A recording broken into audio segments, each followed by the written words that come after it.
Let's face it, most ancient tombs have been looted at least once.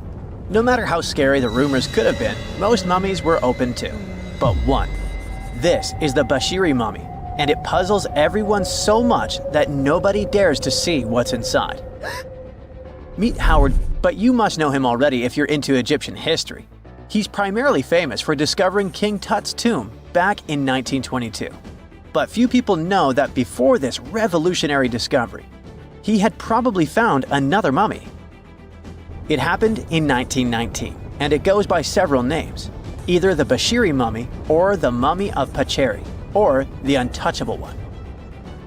Some reports say that Howard stumbled upon the Bashiri mummy in Luxor's Valley of the Kings, just where he would later find Tut's tomb. Despite this find, not much is known about this particular mummy.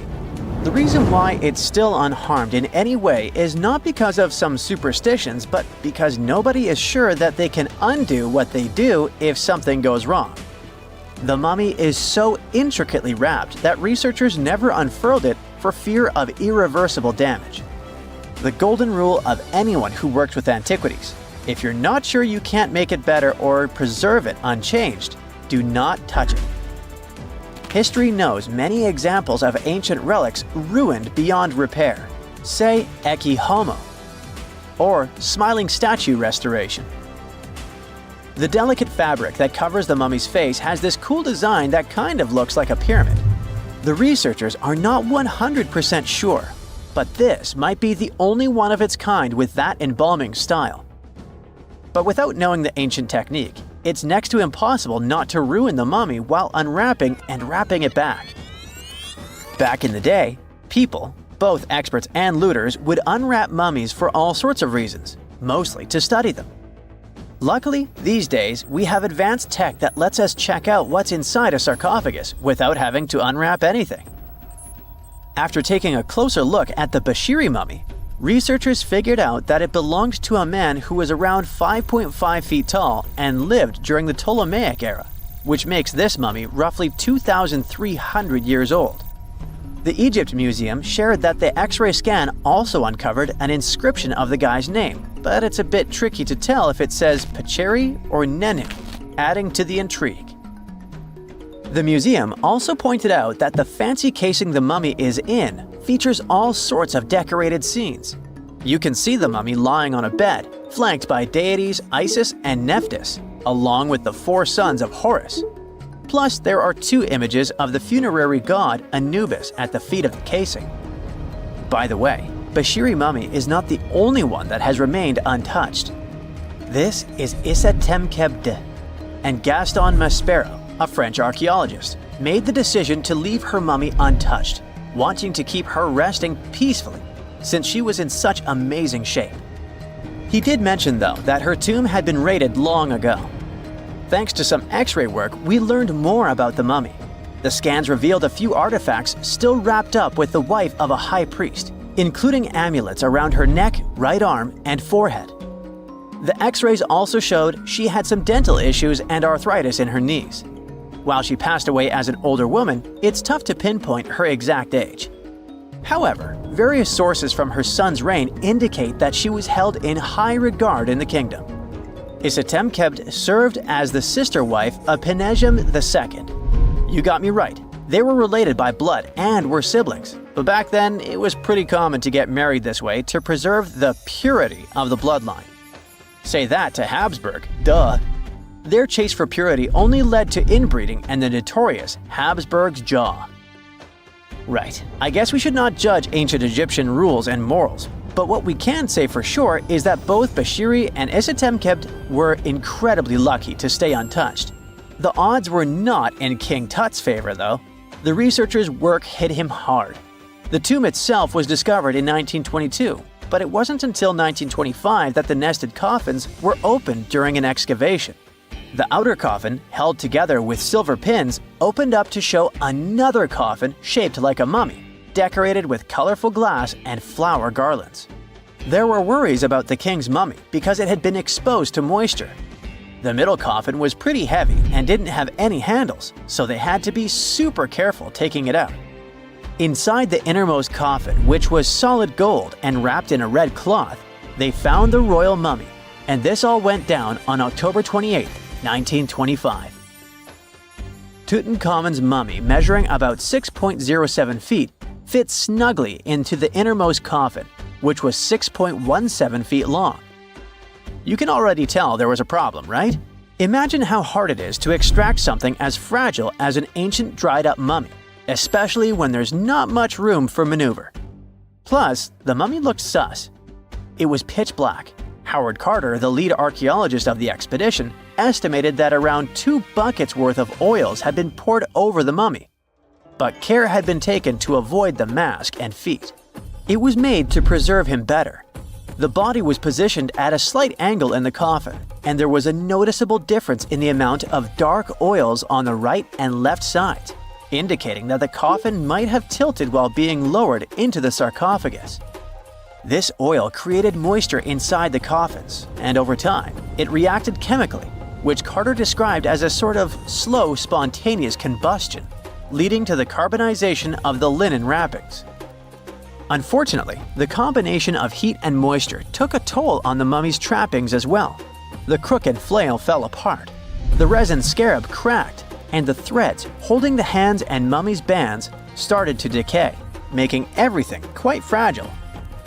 Plus, the oils hardened over the years, effectively gluing the mummy and mask to the coffin's bottom. To try and separate the mummy from the inner and middle coffins, they were placed in the sun for several hours, reaching temperatures of 149 degrees Fahrenheit. Despite this effort, the mummy remained stuck, so the initial examination had to be done right where it was. The first part of Tutankhamun's mummy the researchers checked out was his lower legs and feet, meaning they started the examination from the bottom up. As they peeled back the bandages, they uncovered the first of many treasures wrapped up with the king. They took their time to carefully document and photograph everything they found. The inner layers of bandages were in pretty bad shape, mostly turning to dust, making it tough to figure out how everything was originally wrapped. Still, the overall methods matched what was seen in other nobles' mummies from that time. Lots of folded linen pads were used to shape the torso and thighs. The outer and inner bandages were made from fine linen, while the middle layers were coarser. They had some intricate bandaging around the shoulders and chest with a similar style around the groin. Each limb, along with fingers and toes, which were fitted with gold caps, was wrapped separately. Tutankhamun even wore gold foil sandals on his feet. They hoped to separate the mummy from the coffin by removing the outer bandages, but the resins had stuck the body to the coffin. So, the researchers ended up chiseling it out. To do this, they had to cut the torso in half at the hips and disarticulate the arms to continue unwrapping. Each part was treated with hot paraffin wax for stability, and later the hands and feet were reattached with resin. Finally, they used hot knives to detach the head from the mask. To check the teeth, it was decided to make an incision around the jaw and neck, which was later fixed with resin. So technically, the scientists did all they could to preserve the mummy, but still, in a way, it ended up being damaged beyond repair. What do you think? Should they have left it in the coffin? Or did they do the right thing? Let us know in the comments. Okay, what if I tell you that the extraterrestrials we all imagine as little green men may actually look like very normal Earthlings and chill in Europe? This is the Iberian Peninsula, and people living there are under suspicion. Ooh. Here's the reason. Somehow, parts of the most important artifacts that the Iberian civilization called Treasure of Valena are made of metal that simply can't be found on Earth, because it's metal from a meteorite. Now let's tackle this step by step. This is the artifact itself, and it's composed of 59 different objects. Bowls, bottles, and bracelets. Is there a pattern there with all those bees? In total, the find weighs around 20 pounds, of which 18 pounds are 23.5 karat gold. Now, if you're not a metal specialist, I'll clarify it for you right away. For comparison, 23 karat gold is 95.8% pure gold, so 23.5 karat is even purer. The remaining percentage goes to other metals to help add strength and durability to the precious alloy. There was also silver, iron, and amber in that set. The artifact could have been pretty straightforward, but for these two, let's call them imposters. Look at this wrought iron bracelet and this hollow hemisphere. Can you see that? Those rusty lines on the hemisphere and the overall weird color of the bracelet do stand out, since everything else is made of purest gold. This all started back in 1963, when a researcher noticed a dark leaden metal among the shiny bowls and bottles. The metal was shiny in some areas and covered with a ferrous-looking oxide that was mostly cracked. Now, just so you understand, gold does not usually act this way. Gold is one of the least reactive of all metals, so it won't even tarnish, let alone rust. To figure out where this suspicious iron came from, researchers turned to mass spectrometry, which checks out the mass-to-charge ratio of molecules. Their findings showed that the nickel in the iron is similar to that found in meteoritic iron. Simply put, the bracelet and the hemisphere are of extraterrestrial origin. Ooh. Now, the exact age of the trove is hard to determine, yet it's crucial. We need to know the exact age to see if it coincides with the start of the Iron Age in the Iberian Peninsula. If it does, then no further questions here. But if it doesn't, well, it's, at the very least, weird, if not suspicious. So there's this three-age system. It comprises the Stone Age, then the Bronze Age, and then the Iron Age. The Stone Age is of no importance here, so let's compare the Bronze and the Iron Ages. The Bronze Age began when it was realized that combining copper and tin produced a material that was more durable than either metal alone. This era was all about major upgrades in tools and weapons, but two standout inventions were writing systems and the wheel. Then came the Iron Age. This time was all about slowly bringing iron into everyday life. Iron was way easier to shape into cool designs than bronze. Now, this was a big deal because iron, especially transformed into steel, provided significant improvements in all aspects of life. Tools became lighter, cheaper, and stronger compared to their bronze equivalents. You get it? Good. So, researchers have long debated whether the treasure dates back to the post-Argaric era or the latter part of the Bronze Age. The most recent study claims that those artifacts were created in 1400 to 1200 BCE, and something really doesn't add up. First off, the Iron Age began around 500 years after these artifacts were crafted.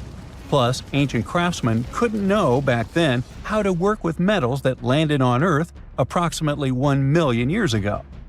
And while the dates are really hard to explain, there is a logical explanation for the craftsmanship.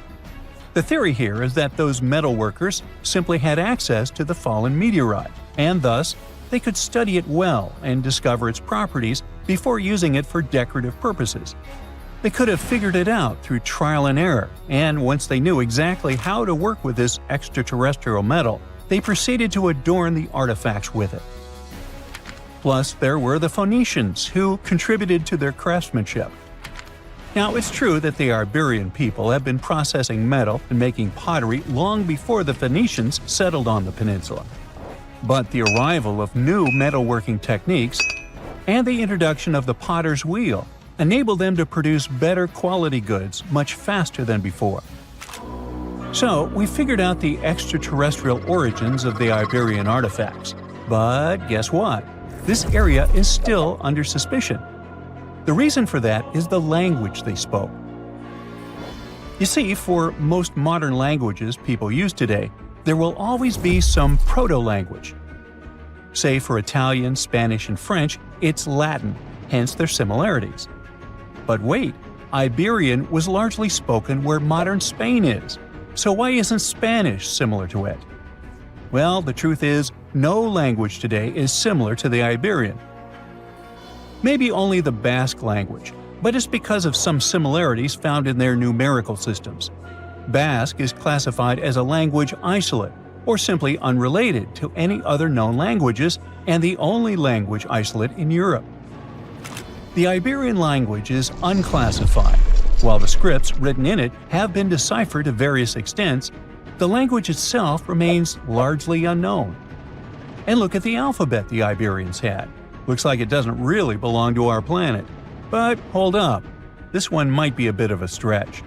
When the Phoenicians came to the peninsula, they brought along their alphabet to the Iberians. But honestly, the Iberians probably weren't keen on just copying someone else's writing system, so they tweaked it until it looked completely different. Let's just say they took some inspiration and ran with it. While linguists can guess to some extent how most characters sounded, actually translating the language is still completely impossible. The Iberian language was non-Indo-European and faded away over 2,000 years ago. And there aren't any similar languages left to help us out. Super frustrating, right? Yeah. We got over 2,000 Iberian inscriptions from tombs, coins, potteries, lead plates, and even cave wall carvings. But aside from a handful of words, we're totally in the dark about what they mean. Now, if we could understand their language, we might have learned that they were great thinkers and all, but we can only contemplate the works of art they left. Iberian culture has a lot of amazing stuff made by talented artisans. We're talking about not just metalwork and ceramics, but also detailed sculptures, textiles, jewelry, and other personal bling. But here's the catch. Making all those luxury items depended a lot on a big farming class. At the heart of Iberian society, most folks were involved in farming and taking care of livestock. Depending on where you were, the types of farming varied. For example, up in the north, they were all about growing grains, while down in Valencia, they focused on producing olive oil and other agricultural aspects. In the west, raising animals was the name of the game. Still, we don't have much information about the day-to-day lives of the many people doing this essential work. Yet, on the flip side, we know a lot about the upper class of Iberian society, who control these agricultural resources and hire the artisans. By the 7th century BCE, we start to see a group of Iberian princes who were living the good life, trading with the Phoenicians and enjoying fancy luxury items. You can spot this elite class in their burial practices. Cremation was the go-to method for funerals among the Iberians, and wealthy individuals were often found in cemeteries with all sorts of lavish goods and funerary sculptures that give us a peek into the fashion and hairstyles of the rich. Interestingly, starting in the 6th century BCE, there was a noticeable drop in the number of recognizable burials, which suggests that these elaborate funeral customs became more exclusive to a small elite. Meanwhile, the fate of the majority, farmers, artisans, soldiers, and laborers, who made up a big chunk of the population, remains a bit of a mystery. It used to be a pretty advanced civilization, but it vanished without a trace. Researchers think it could have been due to some massive earthquake, but so far, we don't know for sure. They found the tomb of a royal doctor who lived over 4,000 years ago, a man who held pharaohs' lives in his hands. This man knew secrets that only deities and kings were allowed to hear. And yet, when they opened his tomb in 2024, there was no body, just vivid paintings, untouched by time, and cryptic symbols carved into stone. Who was he, and why was he buried with spells linked to a scorpion deity? The tomb was buried deep beneath the sands of Saqqara. The doctor's name was Tete-Nebefu.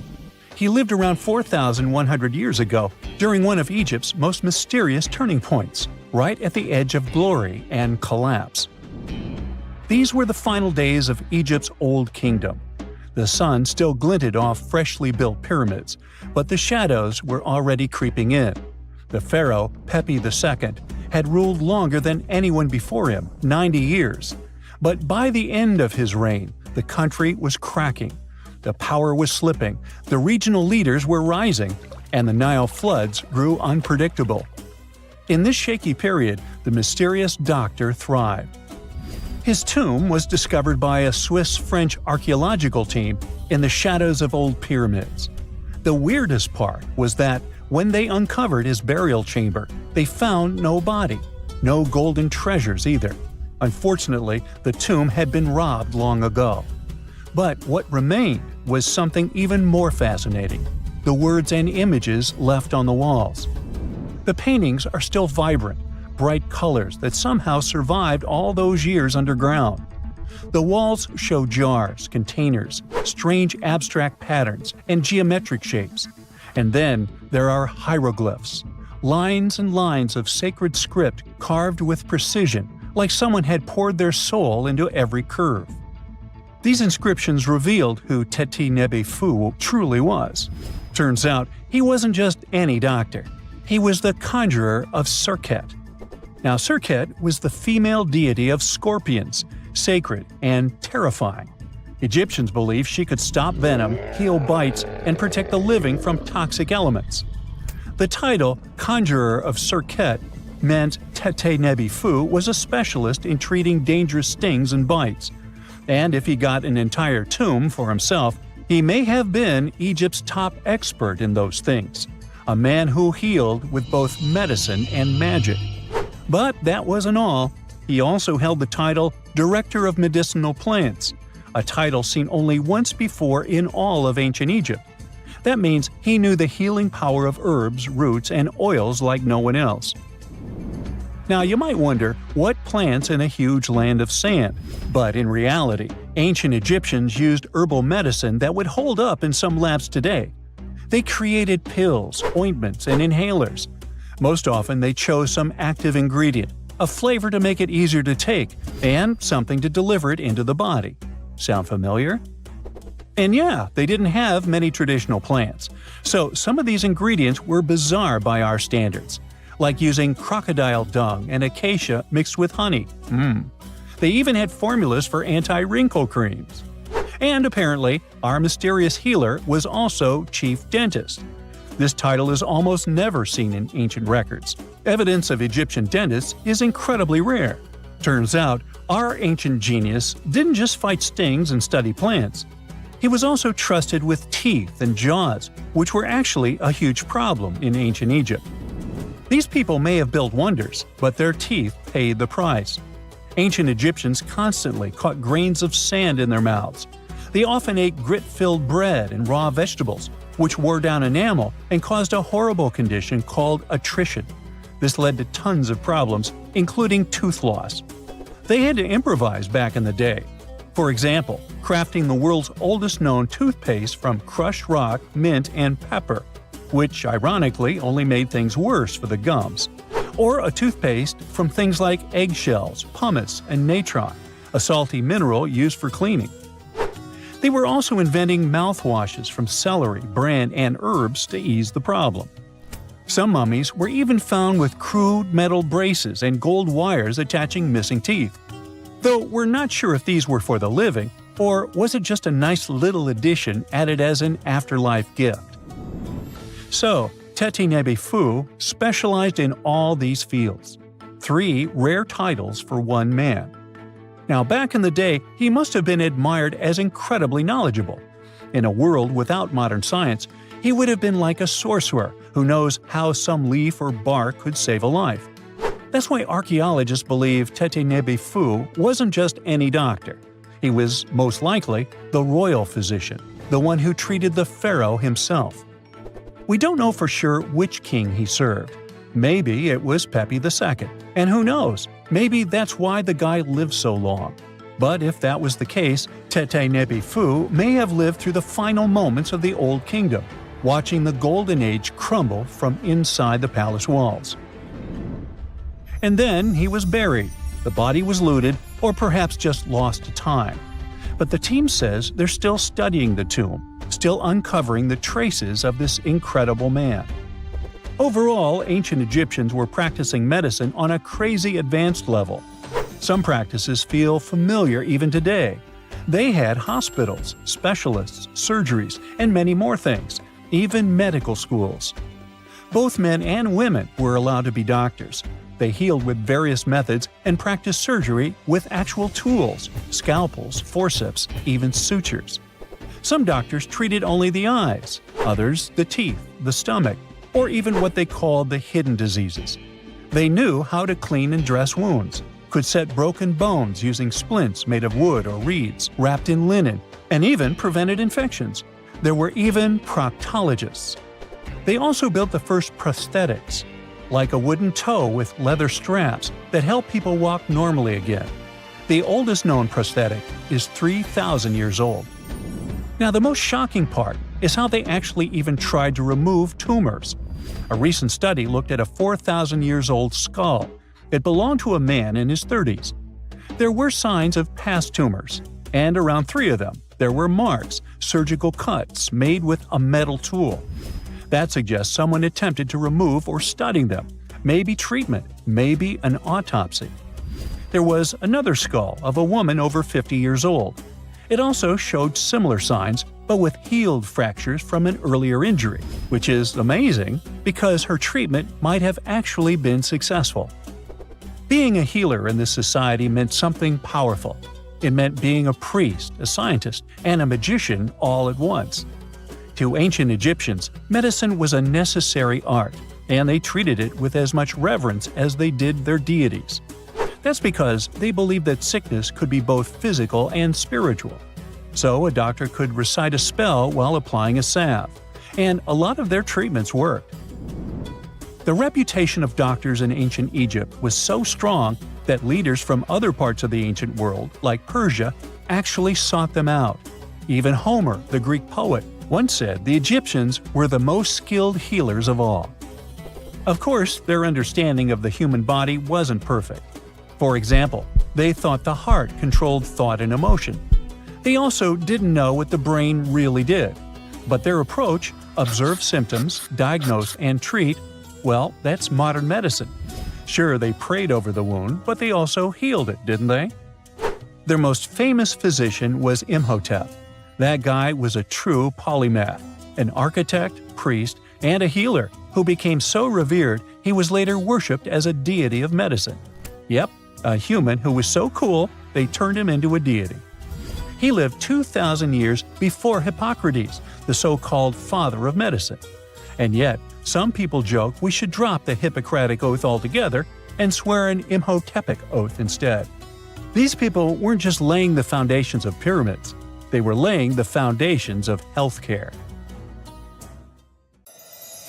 So looky here, scientists discovered ancient artifacts near King Tut's tomb. Turns out, his VIP final resting place looks more like a public graveyard with about a dozen wooden coffins that's been there for around 3,600 years. Okay, I might have exaggerated a tad. The 11 tombs weren't exactly right next to King Tut, but they were close, near the same city of Luxor. New findings in Egyptian tombs can help us piece together what life was like in ancient Egypt. And guess what? Ancient Egyptians seem to have been remarkably like us, modern humans. Say, the women have always loved jewelry, and archaeologists retrieved a beautifully made necklace with 30 amethyst beads and 2 agate beads, plus a hippo head amulet. Bet it was all the rage back then. Researchers also discovered 2 copper mirrors. One had a handle shaped like a lotus, and the other was decorated with Hathor, the ancient Egyptian deity of the sky, women, fertility, and love. These recent excavations near Tutankhamun's burial site led to another jaw-dropping revelation. For the first time in thousands of years, fragments of Queen Hatshepsut's Valley Temple were uncovered. This fearless woman was thought to be the second female pharaoh, who ruled with both courage and wisdom, leaving a legacy as solid as the stones themselves. Her temple, hidden for ages, opens a window into a time filled with power, intrigue, and spiritual devotion. Archaeologists found over 1,000 beautifully decorated stone blocks on the outskirts of Hatshepsut's funerary temple. There were very few women who managed to take the throne in ancient Egypt. Another tomb was found nearby, and it belonged to the overseer of Queen Teti Sheri's palace, whose name was Jehuti-Mez. Queen Hatshepsut seems to have even more tombs, aces up her sleeve. These tombs were carved into the rock instead of being built as pyramids, showing a unique ancient perspective on how to protect the soul in the afterlife. Experts managed to retrieve some cool ancient pieces from the site. Toys made of clay, mummy masks, winged scarabs, and some amulets. Sadly, there surely used to be way more artifacts, but over the last centuries, there have been people other than archaeologists to stumble upon this site. It's likely that looters got to these tombs before them and may have taken some valuable items. But they did leave behind some cool stuff for the researchers, like pottery used for offerings of bread and meat, along with archers' bows that connect the tomb's owners to the Egyptian military. Meanwhile, soul protection is way more important than you might think, especially if you're roaming around Luxor looking for ancient secrets. You aren't scared of King Tut's curse, are you? Let me tell you what happened to those who weren't scared, but promise me to take it with a dash of salt, okay? For years, Egyptologists, especially those who believed in paranormal activity, were convinced that there was an unsettling curse surrounding Tutankhamun's archaeological discoveries. This belief stemmed from the mysterious and untimely demise of several excavators who discovered the tomb in 1922 with no logical explanation for why they passed away. It was just easier to chalk it up to something supernatural and avoid the whole mess. But it turns out it wasn't a curse at all. It was likely the radiation that caused those excavators to perish.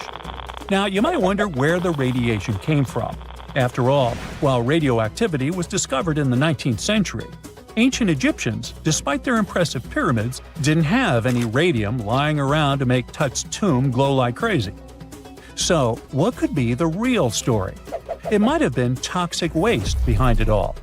Toxic levels of radiation from uranium and hazardous waste have been lurking inside the tomb since it was sealed over 3,000 years ago. The burial chamber of Tutankhamun's tomb reportedly has such high radiation levels that anyone who steps inside could easily end up with a fatal dose of radiation sickness or an incurable condition. By the way, you can have a somewhat similar level of radioactivity if you don't get rid of those moldy dinner leftovers you left to perish in your fridge a month ago. But this radioactivity isn't exclusive to Tutankhamun's tomb. Ancient Egyptian artifacts discovery is rewarding yet dangerous due to unusually high radiation levels in Old Kingdom tombs all over Egypt. Geiger counters have detected radiation at 2 sites near the Giza pyramids, and radon, a radioactive gas, has been found in several underground tombs in Saqqara. Interestingly, experts believe that the builders of these ancient tombs were aware of the toxins, as some eerie warnings were carved into the walls of many tombs. One inscription ominously declared, "They that break this tomb shall meet their end by a malady that no doctor can diagnose." Other ominous phrases like "forbidden," "due to evil spirits," only added to the fear that supernatural curses haunted these ancient sites.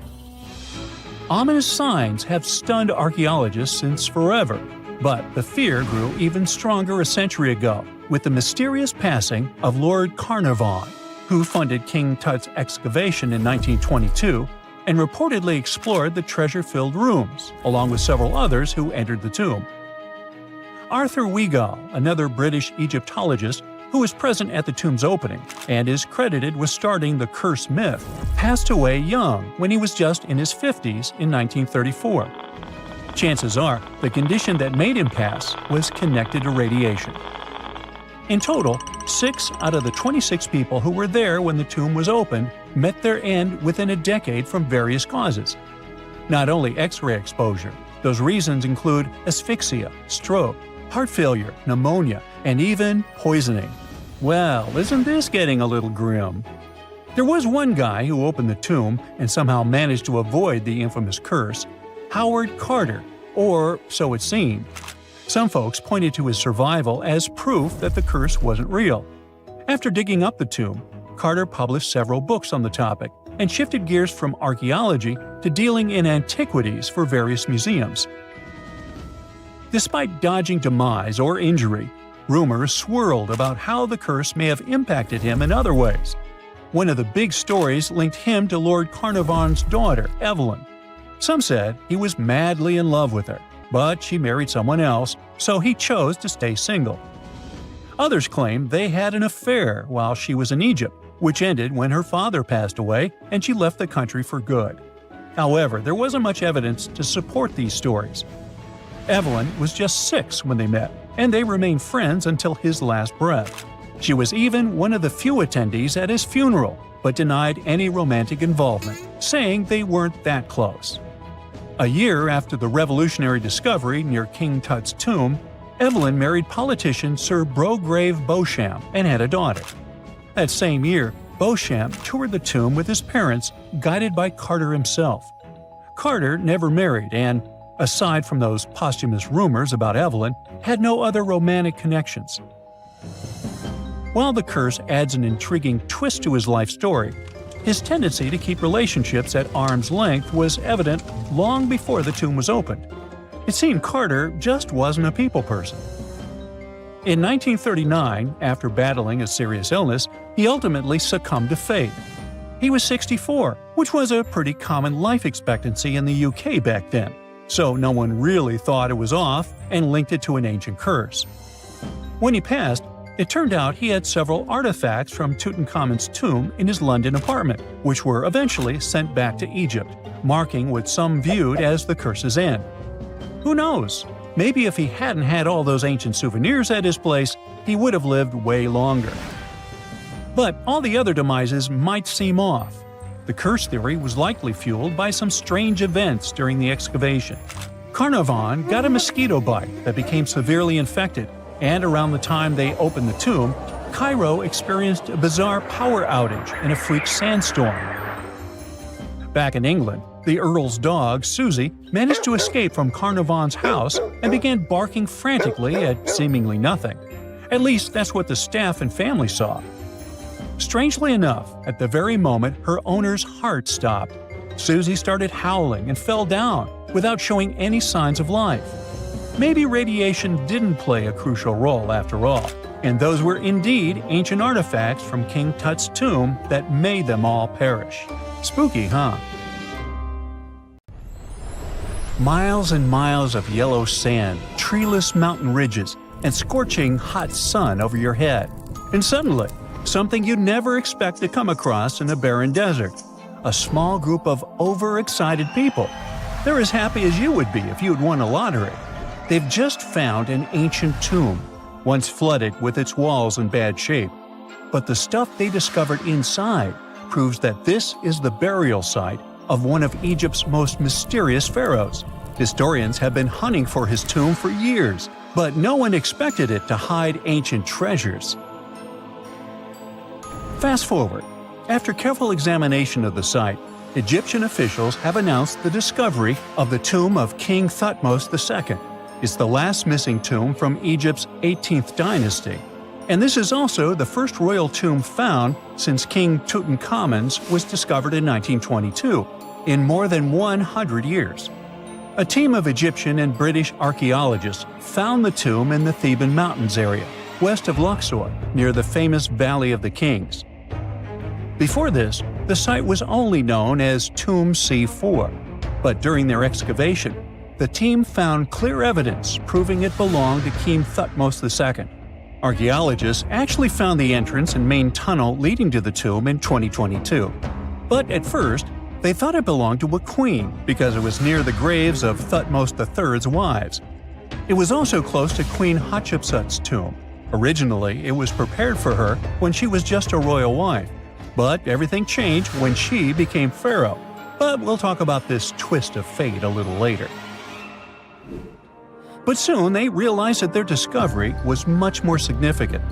They found alabaster jars with Thutmose II's name and the words "deceased king" written on them. That's when they realized that the tomb was actually his final resting place. Sadly, Thutmose II's tomb has seen better days.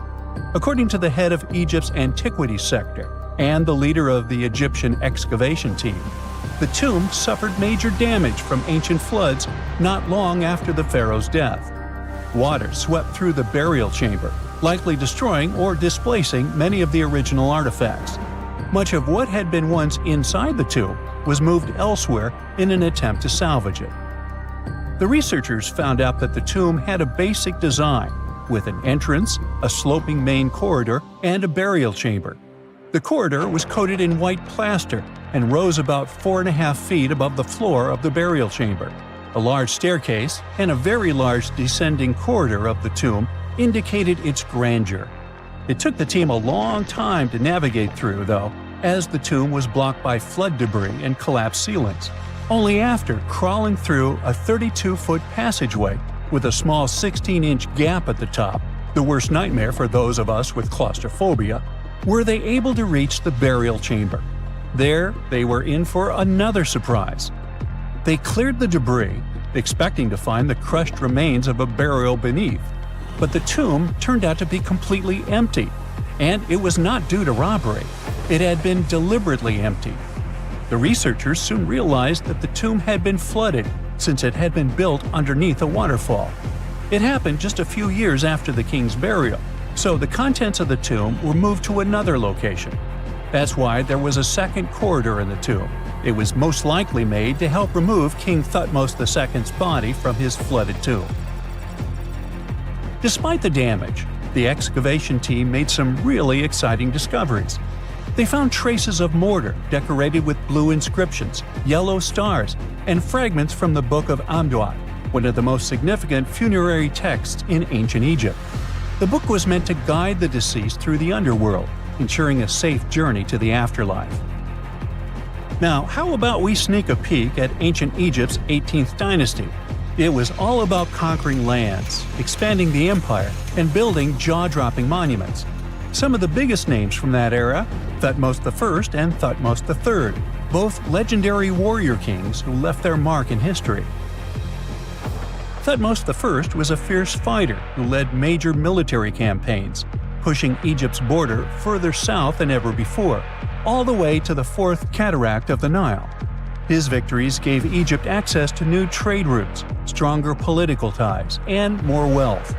His conquests were so significant that they were recorded in the tombs of his top officials. Thutmose III, sometimes called Thutmose the Great, took things even further. He was not only an incredible military strategist, but also the commander of Pharaoh Hatshepsut's armies before becoming king himself. He led between 17 and 20 military campaigns, winning every single one and expanding Egypt's empire to its peak. He even created the world's first navy. Thutmose III is often remembered as Egypt's greatest warrior pharaoh. And sandwiched between these two powerhouses was Thutmose II, a pharaoh who doesn't get nearly as much attention. Hey, the middle child, right? His reign lasted only about 5 years before he passed away at around age 30 in 1479 BCE. He is kind of a mystery. No one really knows what he accomplished. For the longest time, even the location of his burial site was totally unknown. His body was actually found in the 19th century. It was just lying around in the mortuary temple of Deir el-Bahari, in a secret chamber where priests used to hide royal mummies centuries after their original tombs were looted by grave robbers. In other words, Thutmose II's body must have been moved from his original resting place at some point in history to protect it. During his lifetime, Thutmose II made at least one major impact on Egyptian history. He married his half-sister Hatshepsut. That might not sound like a big deal, but it helped her become Egypt's greatest female pharaoh after he passed. The catch? She kept her stepson, Thutmose III, off the throne for decades. When he finally took power, he erased her name from history out of spite. And still, Hatshepsut is one of Egypt's greatest pharaohs, no matter if you're talking about a man or a woman. She brought a lot of wealth and art to Egypt. She led a big trading trip to a place called Punt, where she brought back things like gold, ebony, and incense. She also made sure her name lasted by building amazing structures that we can still see today. At Karnak, she added huge obelisks. One of them is still standing tall. She also was the one to build the Temple of Deir el-Bahari with its countless columns. She was buried there. Interestingly, Hatshepsut was often shown in art as a man with muscles and a beard, like how pharaohs were usually depicted. But she made sure there was always something in the artwork that reminded people she was a woman, like calling herself Daughter of Re or His Majesty herself. When she passed away in 1458 BCE, Egypt wouldn't have a female ruler as powerful as her until Cleopatra, about 1400 years later. According to Egypt's Supreme Council of Antiquities Secretary General, isn't that a mouthful? Hatshepsut's name actually appears in Thutmose II's tomb, meaning she might have even handled his burial. As for their final resting places, well, Hatshepsut was buried in the Valley of the Kings, and Thutmose II's mummy is now in the National Museum of Egyptian Civilization, alongside other ancient Egyptian rulers. It gives visitors a rare chance to see the remains of a nearly forgotten pharaoh.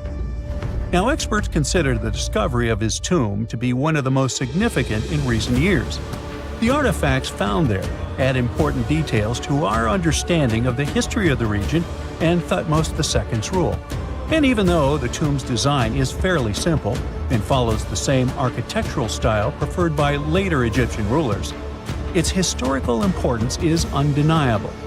In any case, the mission isn't over yet. Archaeologists are now focusing on solving another mystery. Where did the rest of the tomb's contents end up? The team is determined to continue their search. Who knows what other secrets they will uncover that have remained hidden beneath the sands for thousands of years.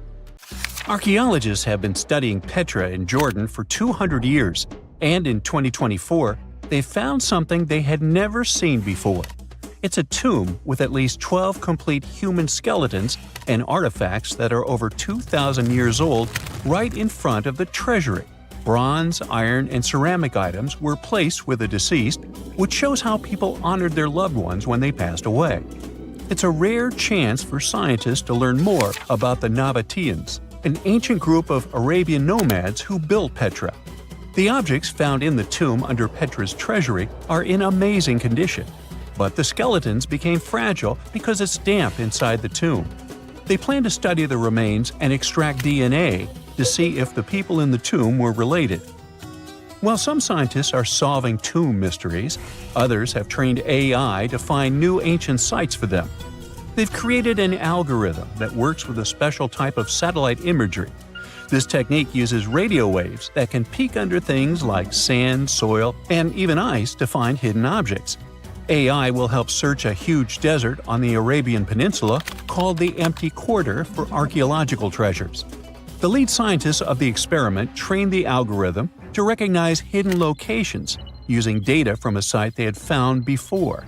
The new tech can discover buried structures within 20 inches, which is very precise. Another groundbreaking tech, LiDAR, which means light detection and ranging, helped archaeologists reveal new hidden cities all around the world. LiDAR can see big structures beneath layers of vegetation and map even subtle changes in ancient landscapes. They use it to scan large areas from a small plane flying over places that aren't so easy to study from the ground, like dense jungle. In 2024 alone, they found new Maya settlements in southern Mexico, gardens, roads, and rivers in Ecuador's Amazon rainforest, ancient ruins on the Pacific island of Tonga, and the remains of 2 medieval cities along the Silk Road route in Uzbekistan. Maybe some smart technology can also explain what Marge Simpson is doing on Earth in an ancient Egyptian tomb from 3,000 years ago. The drawing, featuring a woman with yellow-colored skin, a blue crown, and a green outfit, is alarmingly like the famous cartoon character. If you don't see a resemblance here, I hope you'll at least enjoy an amazingly well-preserved necklace with amethyst and agate beads. It's from another recent find from Egypt, an ancient tomb with 11 sealed burials near Luxor. Archaeologists also found 2 copper mirrors, one with a lotus-shaped handle and the second with a unique design of the deity of the sky, women, fertility, and love in ancient Egypt. The hair of the figurine was originally made from almost 4,000 mud beads. Another awesome find from 2024 is an ancient Greek shrine with intact burials, a sarcophagus, and plenty of gold inside. They think it was built before the year 300 before the Common Era, and the marble lions, also found inside, were made from the same marble as the Parthenon in Athens. Greece is so full of ancient treasures that the city of Thessaloniki will house around 300,000 of those artifacts in their new subway system. Meanwhile, archaeologists in France have found a monument unlike any other, and they can't figure out what it was used for. It's direct proof that people used to live here between the Neolithic and the early Iron Age periods. The coolest part is a monument made of 3 unique shapes that fit together like puzzle pieces. Some gravel found in the monument could mean there used to be a wooden fence called a palisade. People who built it probably used it for protection or decoration. The team studied the layers of soil around the monument to learn more about its origins. The only tools found so far were sharp flint stones, not the cartoon characters, which were used during the Neolithic period. The next step will be radiocarbon dating to figure out exactly how old the site is. Now, the oldest saddle ever found so far was found in the grave of a woman near the edge of the Taklamakan Desert in northwest China. This saddle is the oldest ever discovered. It was crafted from pieces of leather that were sewn together and stuffed with straw and animal hair to make it soft. Now, normally, things made from natural materials like this don't last very long because they rot or fall apart. But the Taklamakan Desert is so dry that it helped preserve the artifact. The herdswoman who used the saddle was buried in her full riding attire, so this proves that not only men used saddles and took part in herding and traveling. Now let's shift to Guatemala, where an ornate jade mask made by the ancient Maya people was waiting for centuries to be discovered. Scientists use radiocarbon dating to figure out the age of the mask. They believe the mask may represent a Maya storm deity, a powerful figure in their mythology. These kinds of masks were often made to honor Maya royalty, and they were placed in the tombs of kings and queens when they were buried. The king's tomb was also decorated with carvings made using tools crafted from volcanic obsidian. After 15 years of searching, scientists may have finally figured out where the altar stone of Stonehenge comes from. They compared the tiny minerals inside the altar stone with rocks from many places in Wales and England and ruled out lots of spots. Then they found the perfect match with a place in Scotland, more than 466 miles away from Stonehenge. This area might even be Orkney, a group of islands in the far northeast of Scotland where a lot was going on during the Neolithic period. The big question now is how ancient people moved such a massive stone so far. The altar stone is over 16 feet long and weighs more than 6 tons. The new theory is that they might have used boats to carry it across the coastline and rivers. Once it was close to Stonehenge, they theoretically dragged it across the land using wooden sleds, ropes, and a lot of teamwork. Meanwhile, in the north of France, an ancient home popped to the surface during the construction of a new house. It turned out to be a luxury urban house for the elite from the 2nd century of the Common Era. The inside of the house was destroyed by a fire, but under the destroyed layer, there are beautiful, real-size fresco paintings. Turkish archaeologists unearthed the arm and foot bones of elephants that lived around 9 million years ago. They also found fossils of early horses, giraffes, and even saber-toothed cats. They've already identified 43 distinct types of animals from this site and collected more than 4,000 fossils. One more cool find from Turkey is a 64,000-year-old workshop inside Incasia Cave.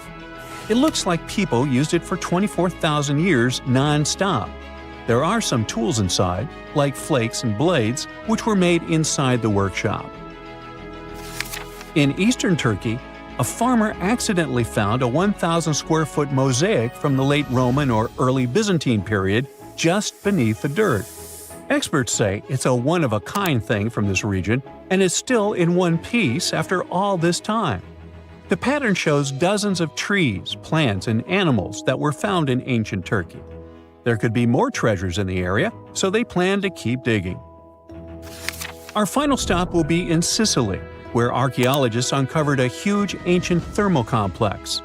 Inside, they found 2 rooms with floors covered in colorful mosaic designs, along with a large courtyard surrounded by arched wings.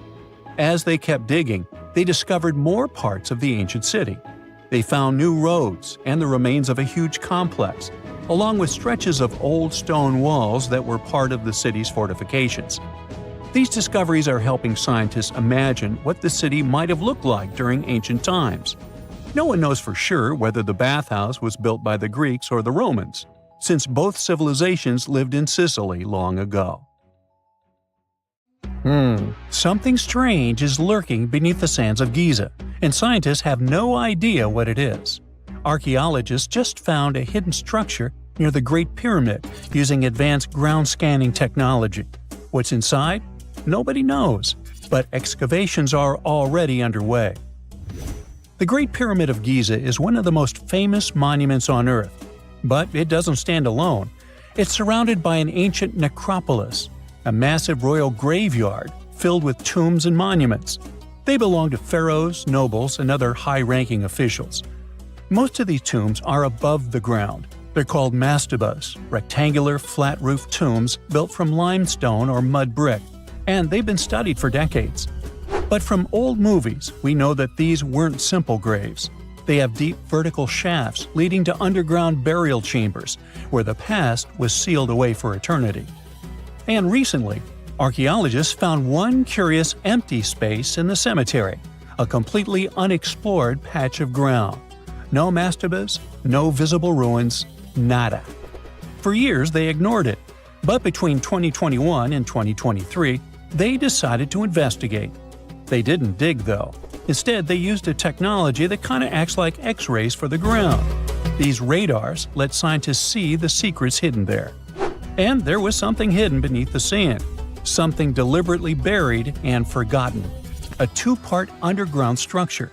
One part was shallow and L-shaped. It's about 33 feet long and buried just 6.5 feet deep. But below that, a deeper, more mysterious anomaly, a structure completely different from anything else in the area. They called it a highly resistive anomaly, which means it's dense and solid, likely made of stone, sand, or even metal. And still, no one has a clue what's inside it. Now, it's clear that humans made the L shape. It wasn't formed by nature. And the shallower structure might have been an entrance to whatever is hidden below. But they only have some theories about what might be hidden there. It's also filled with sand and gravel. It was probably deliberately backfilled after its construction, perhaps to preserve this. Why? Well, we don't know yet. The archaeological team will need to excavate to understand what exactly this thing was and why it was built. The first guess is a lost burial chamber. Many tombs in Giza have underground burial sites, but most have clear surface markers. This one, for some reason, has nothing, but it could be one of them. The second guess is an ancient offering chapel. Egyptologists know that some chapels were built in this shape, but usually they were above ground, not buried like this. And finally, it might be something we've never seen before. If this turns out to be a new type of structure, it could rewrite what we know about the burials of pharaohs. The only way to know for sure is to dig it up. And that's exactly what's happening right now. Excavations are already underway. Archaeologists are racing against time to uncover the truth. But there's a real danger there too. Giza's fragile ancient structures need to be handled carefully. Otherwise, they could be damaged beyond repair. So all we can do is wait for the truth. Now, these tombs always held fascinating mysteries. Unfortunately, we'll never learn tons of these mysteries because of some relentless tomb robbers. Egyptian tombs were built to guard the bodies for eternity. But that absolutely didn't stop people from breaking in and stealing everything valuable inside. They've been bothering these ancient sites for thousands of years, starting way back in pharaohs' times. Many of the most famous tombs, including those in Giza, Saqqara, and the Valley of the Kings, were looted. It was a common practice in ancient Egypt. And they were serious about this whole thing. They dug secret tunnels to bypass traps and walls, bribed or threatened tomb workers to get inside knowledge, cracked open sarcophagi to grab gold, jewelry, and artifacts. And by the time modern archaeologists got to most of these tombs, they had already been picked clean. The reigning pharaohs got tired of this infuriating nonsense.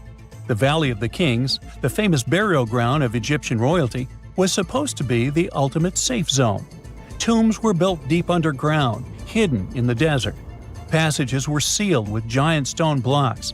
False doors and traps were added to confuse thieves. Even curses were written on the walls, warnings of horrible endings for anyone who dared to disturb the tomb, which is exactly where we got all those horror stories about mummies from. Spoiler alert, none of it worked. Most tombs in the Valley of the Kings were fully robbed within 100 years of being sealed. Even King Tutankhamun's tomb, one of the most famous in history, was broken into twice in ancient times. Some of them decided to try and fight back. The New Kingdom rulers built hidden unmarked tombs in a way that should have prevented the looters from finding them, but didn't work. Some pharaohs, like Ramses II, were moved in secret to prevent their bodies from being stolen. Nope, didn't matter. The grave robbers always won. That's because tomb raiders weren't just random thieves. They were skilled, organized, and well-connected. They knew exactly where to look. Many were the ones who had built these sites in the first place, and they knew where the entrances were. If they couldn't smash through the doors, they'd dig through the walls, floors, and even ceilings to break inside. They also worked fast, often within a few years after the tombs were sealed, before anyone forgot where the valuable stuff was. The Khufu's pyramid, the one that's next to this newly discovered structure, was looted long before modern times. The one thing left inside when explorers got there? An empty granite box where the sarcophagus used to be. Unfortunately, it's not just about gold. History itself gets stolen during these raids. Ancient Egyptians wrote detailed records of what exactly and where they buried. So when archaeologists compare these lists to what's found, they can see what's missing, which is often everything valuable. Most artifacts don't end up in museums. They just disappear into private collections, where they can never be studied again. Which is, of course, completely unfair. In fact, a few countries have had enough and started passing laws to take historical artifacts back from private collectors. In Italy, if you own an ancient Roman artifact, you must prove you got it legally. China is actively hunting down stolen artifacts, and they must find ways to retrieve it back from the Western collectors. In Egypt, they passed new laws making it illegal for private citizens to own any ancient Egyptian artifacts at all. Other countries, like the US, the UK, Germany, or Switzerland, are completely fine with rich guys owning their history. The British Museum is built on looted things. European empires invaded half the planet and took whatever they wanted back home. Their museums are often full of such stolen artifacts, and unfortunately, they refuse to give most of them back. For example, the Rosetta Stone. It was taken from Egypt by Napoleon's army, then stolen again by the British after they beat the French. Egypt has been demanding to return for years, but they still can't get it back. Or the Parthenon marbles. These magnificent massive Greek structures were taken from the Parthenon in Athens by a British lord in the 19th century. Greece has been begging for them back ever since, but the UK doesn't feel like it. Not to mention tons of Mesoamerican artifacts, scattered in various museums across the world. European explorers raided Mayan and Aztec temples, took statues, jewelry, and sacred objects, and now Mexico is fighting to get them back. Well, wouldn't it be surprising even if this mysterious underground chamber has somehow been looted already? But if it's a newly found place, could it be one of the few that escaped the hands of grave robbers? Could there still be ancient artifacts, untouched for 4,500 years? We can only hope that those guys didn't get there first. Big news! Santa is real, and he looks like this. I know it's not exactly how we pictured the jolly old guy, but a recently discovered tomb might just be the proof we've been waiting for to show that St. Nicholas was real and Turkish.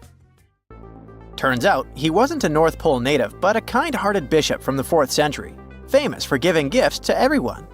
The legend says he was a wealthy man born in the ancient city of Patara, modern-day Turkey, who traveled to the countryside to help the poor and the sick.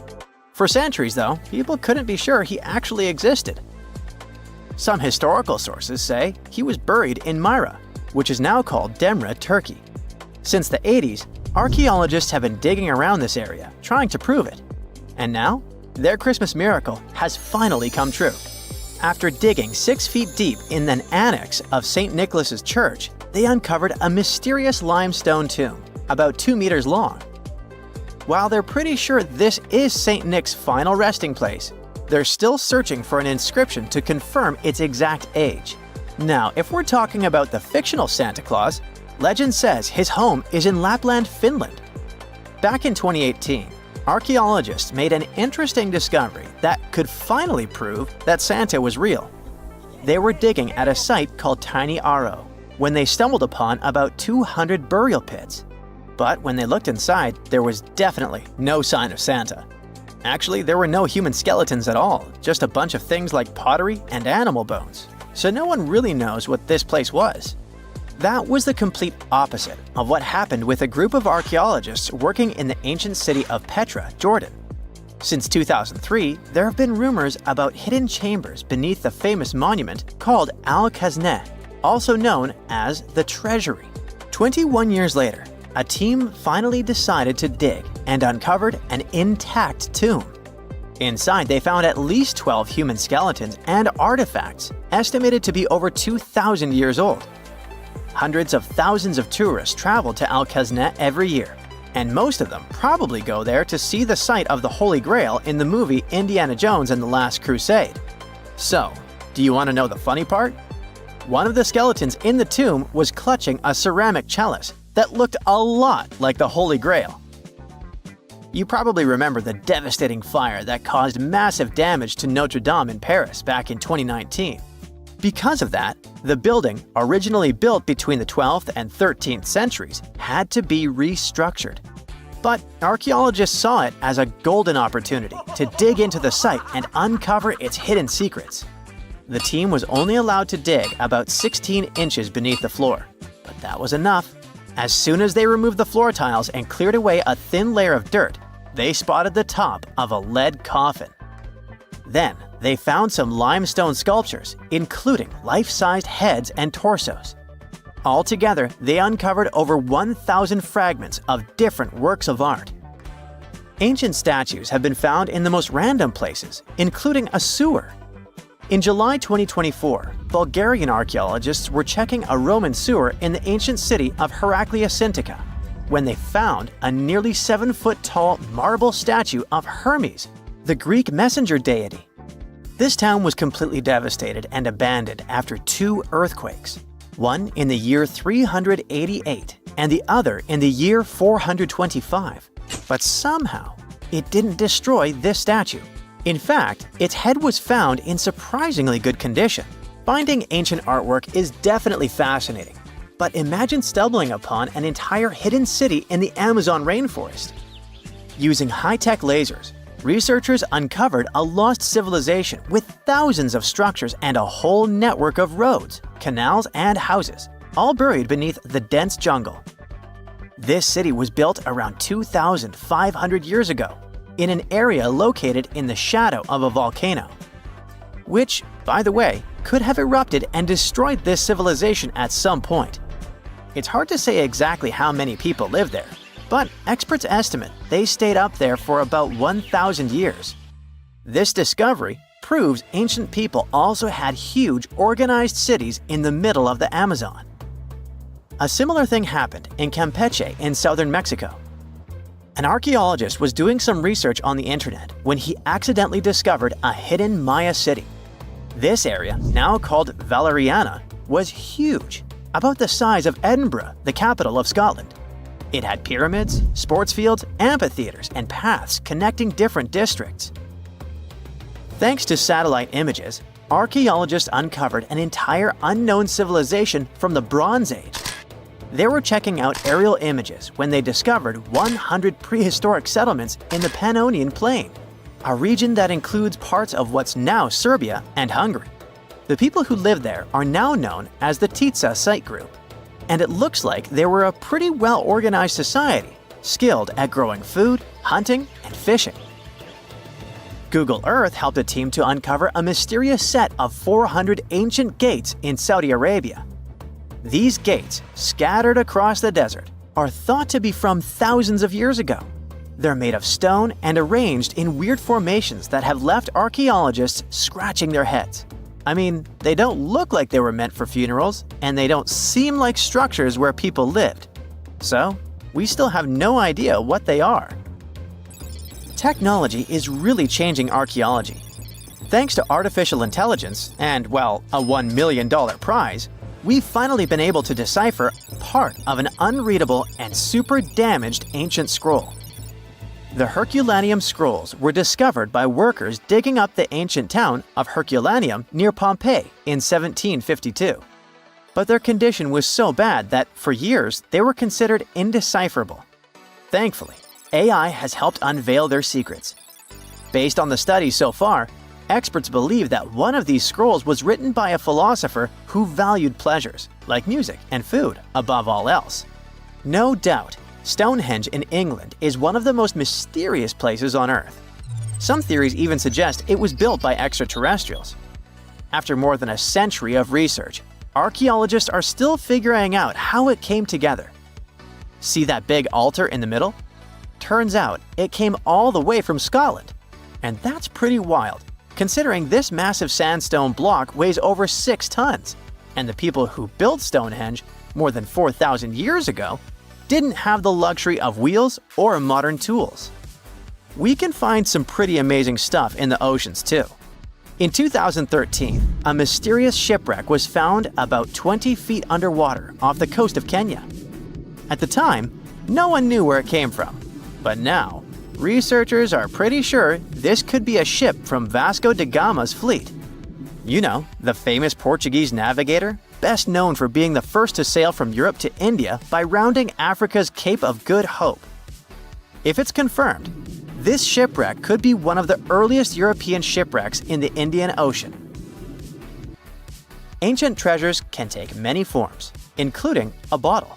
Recently, archaeologists in Norway uncovered a 150-year-old message in a bottle during an excavation of a Viking burial mound. The bottle contained a letter written by Anders Lorange, an archaeologist who worked on the site back in the 1800s, along with his business card and a few coins wrapped in paper. The letter gave some details about the excavation, though it seems Lorange got a few things wrong, like the exact number of Viking shields discovered. At the end of the letter, he wrote a personal note in runic script, "Emma Gade, my girlfriend." So it gave us not only insights into history, but also a peek into his love life. You're heading to Spain with a team of archaeologists to try to find some ancient artifacts. You get lucky and uncover one of the greatest treasures of the Iberian Bronze Age. Iberian refers to the Bronze Age culture of Portugal and Spain. So you find and unearth coins, jewelry, vases, vessels, and 2 pretty strange items. One is something like a part of a scepter, and the other resembles a bracelet. And you know what's strange about them? They're connected with space. In 1963, several miles away from the city of Vienna, Spain, scientists discovered the treasure of Vienna, one of the most significant gold hoards from the Bronze Age. Interestingly, are there bronze treasures from the Golden Age? Never mind. All the gold found dates back to sometime between 1500 and 1200 BCE, except for that scepter and bracelet. They were made by inhabitants of another planet, so their production date is unknown. Okay, that's a joke. However, a small part of this joke is true. When scientists studied the found gold, they discovered that those 2 items were made of iron. So what, you might think? Well, the catch is that in the Bronze Age, people didn't mine or manufacture iron. Work with this metal began around 850 BCE, about 400 to 700 years after the creation of the treasure of Vienna. How is this possible? A clue to this mystery can be found in ancient Egypt. In the tomb of Pharaoh Tutankhamun, an iron dagger was found, which was also made of similar iron. But this dagger was much more valuable than all the others. And that's because it was made from a space object, a meteorite. Yeah, that bracelet and scepter were also made of meteoritic iron. Its difference from Earth metal is that cosmic iron has a high nickel content, so it all makes sense. People from the Bronze Age couldn't mine iron from the deep bowels of our planet, but nothing prevented them from collecting iron falling from the sky. Just imagine how cool it is to have jewelry or a dagger made of material that has traveled millions of years through the vast expanses of space. Perhaps it even contains particles of an ancient extinct star. Today, these two artifacts from the treasure of Vienna are the oldest recorded items in the Iberian Peninsula made of meteoritic iron. Now, with everything in its place, you can turn your attention to all the wealth of the treasure of Vienna. It contains 66 items: bowls, bracelets, bottles, gold jewelry, 3 silver bottles, and an amber gold button. 22 pounds of ancient gold. People hid it, and only after 3,000 years we were able to discover it. This archaeologist's dream can be found in the Vienna Museum, where exhibits from different time periods are presented, from prehistoric times like 50,000 years ago to the present day. Items from the Iberian period, from the Roman period, from the Arab civilization. You can find not only jewelry and coins, but there are also remnants of columns, ceramics, and other architectural artifacts. The collection is considered one of the most important prehistoric treasures of Europe. And the coolest thing is that you can see it all with your own eyes for just €2, which is about $2. Go to Vienna, find the museum, and enjoy. Hey buddy, I heard you have a metal detector. Could you help me find a hammer I left somewhere in the field? Your old farmer friend asks. You take a metal detector and go searching, but instead of a hammer, you find hundreds, even thousands of silver coins worth $2 million. You're so happy that the farmer lost that hammer, and now you're rich. Stop! Considering that this land belongs to the farmer, would you tell him about the find or take it with you? In reality, neither of these options happened. In 1992, Eric Laws was helping a farmer search for a lost hammer in a field near Hoxney, Suffolk, England. The metal detector stumbled upon a hidden treasure, a huge one. There were silver spoons, gold jewelry, more than 500 gold coins, and about 14,000 silver ones. Eric Laws accidentally discovered the largest collection of gold and silver from the late Roman period in Britain. Unfortunately, or perhaps fortunately, he and the farmer didn't receive the treasure. It's now in the British Museum. Let's move away from the farmer's field to somewhere on the Mediterranean coast. Imagine you're a scuba diver. There was a strong storm yesterday, but now with the water calm, you dive in and discover the seabed covered with gold dinars. This story happened in 2015. The coins which the storm brought to the shore might have been minted even before the First Crusade that started in 1096. This collection is one of the most impressive archaeological finds in the world. All these treasures surely can make the heads of those who find them spin, but they end up in a museum. And that's a good thing, because such wealth can drive a person crazy. A metal detector and a diving suit helped people discover ancient treasures. What's next? How about a dog? Yes, it could be perhaps a great replacement for a metal detector, by the way. So in 2013, 2 people were walking their dog in Northern California on their property. Suddenly, they discovered a rusty can filled with coins minted from 1847 to 1894. There were about 1,500 coins, and they all were gold. Another chance for a carefree, rich future? Not this time. The find caused a lot of controversy among specialists. There was one version, according to which these coins could have been stolen from the US Mint. But later, the US Mint debunked this suggestion, as they'd never had this gold in their storage. Anyway, it's interesting what the point was in hiding it all in someone else's yard. Some thief risked their freedom and life to get rich. When they succeeded, they just hid the coins as if they never existed. What a strange deal. Coins, jewelry, meteorite items, it's all cool. But let's end our video with something grand and epic. Archaeologists were conducting research near the Mediterranean coast of Egypt and discovered a treasure trove inside a sunken temple and sanctuary. Despite the waves, earthquakes, and seawater, the massive find was preserved in a not bad condition. The temple was built a very long time ago and collapsed in the middle of the 2nd century BCE.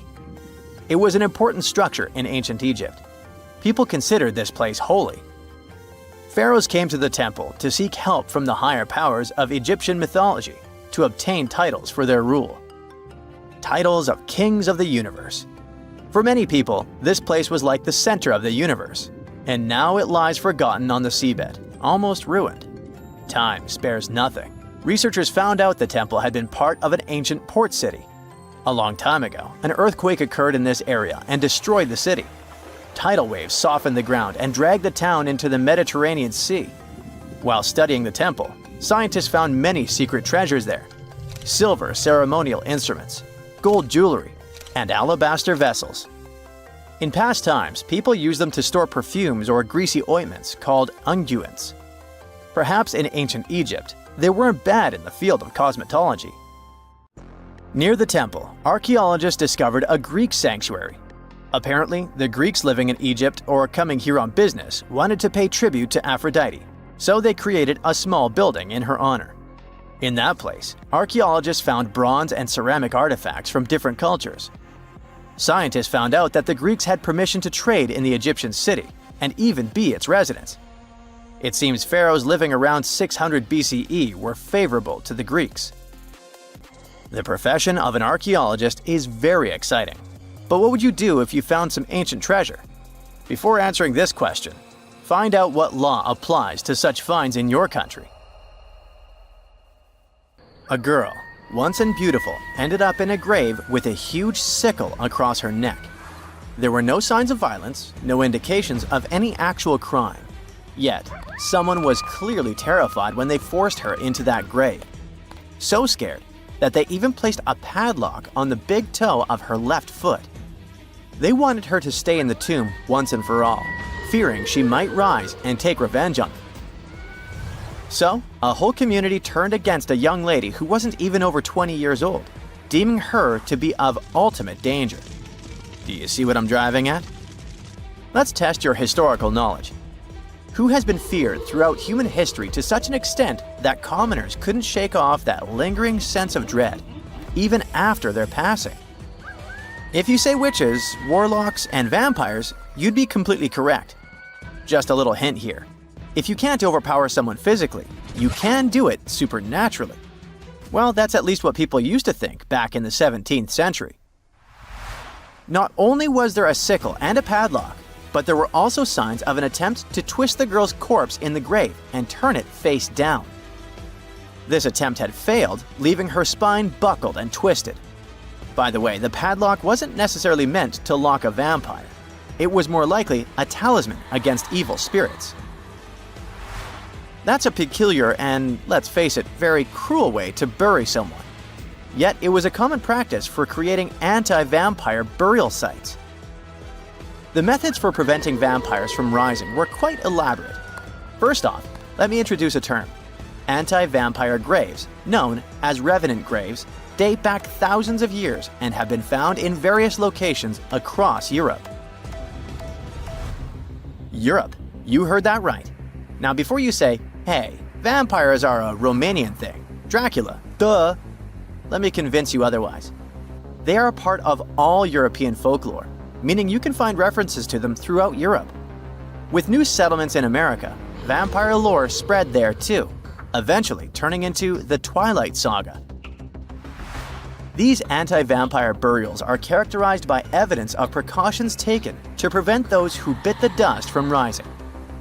Such measures could include placing large stones on the deceased's legs or even piercing the body with a lance to fix it to the ground.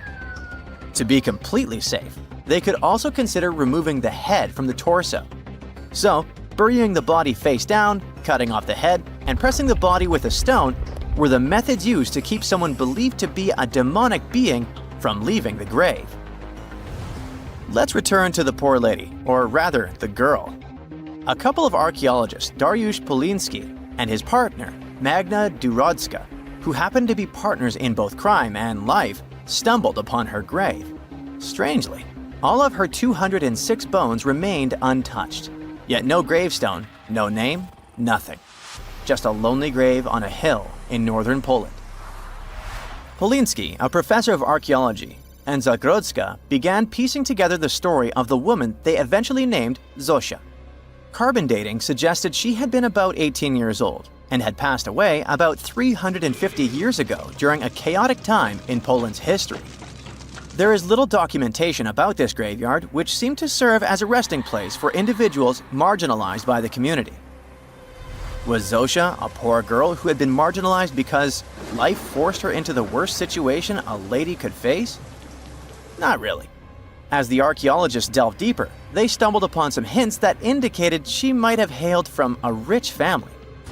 Her burial featured a stylish bonnet, and the delicate silk along with shiny silver and gold threads found with it suggested that it was part of an elegant headdress. This all pointed to the idea that she had some serious status or wealth. But the way she was buried indicated her outsider status in the village of Pien. Perhaps her presence there was unwanted, hence the idea of her being a vampire, backed up by the manner in which she was forced into the grave and held there. By analyzing the structure of her skull and extricating DNA from her skeleton, scientists created a reconstruction of what her face might have looked like. The specialists meticulously reshaped Zosha's likeness using modeling clay on a 3D printed model of her skull, which proved to be a deeply moving experience. They remarked that while they often worked on face reconstructions, in this case, they also sought to restore her dignity. Utilizing these three methods, the team reconstructed Zosha's 400-year-old face, revealing the human story buried beneath supernatural beliefs. It's ironic, isn't it? First, people tried their hardest to make the world forget her face and prevent her from ever coming back.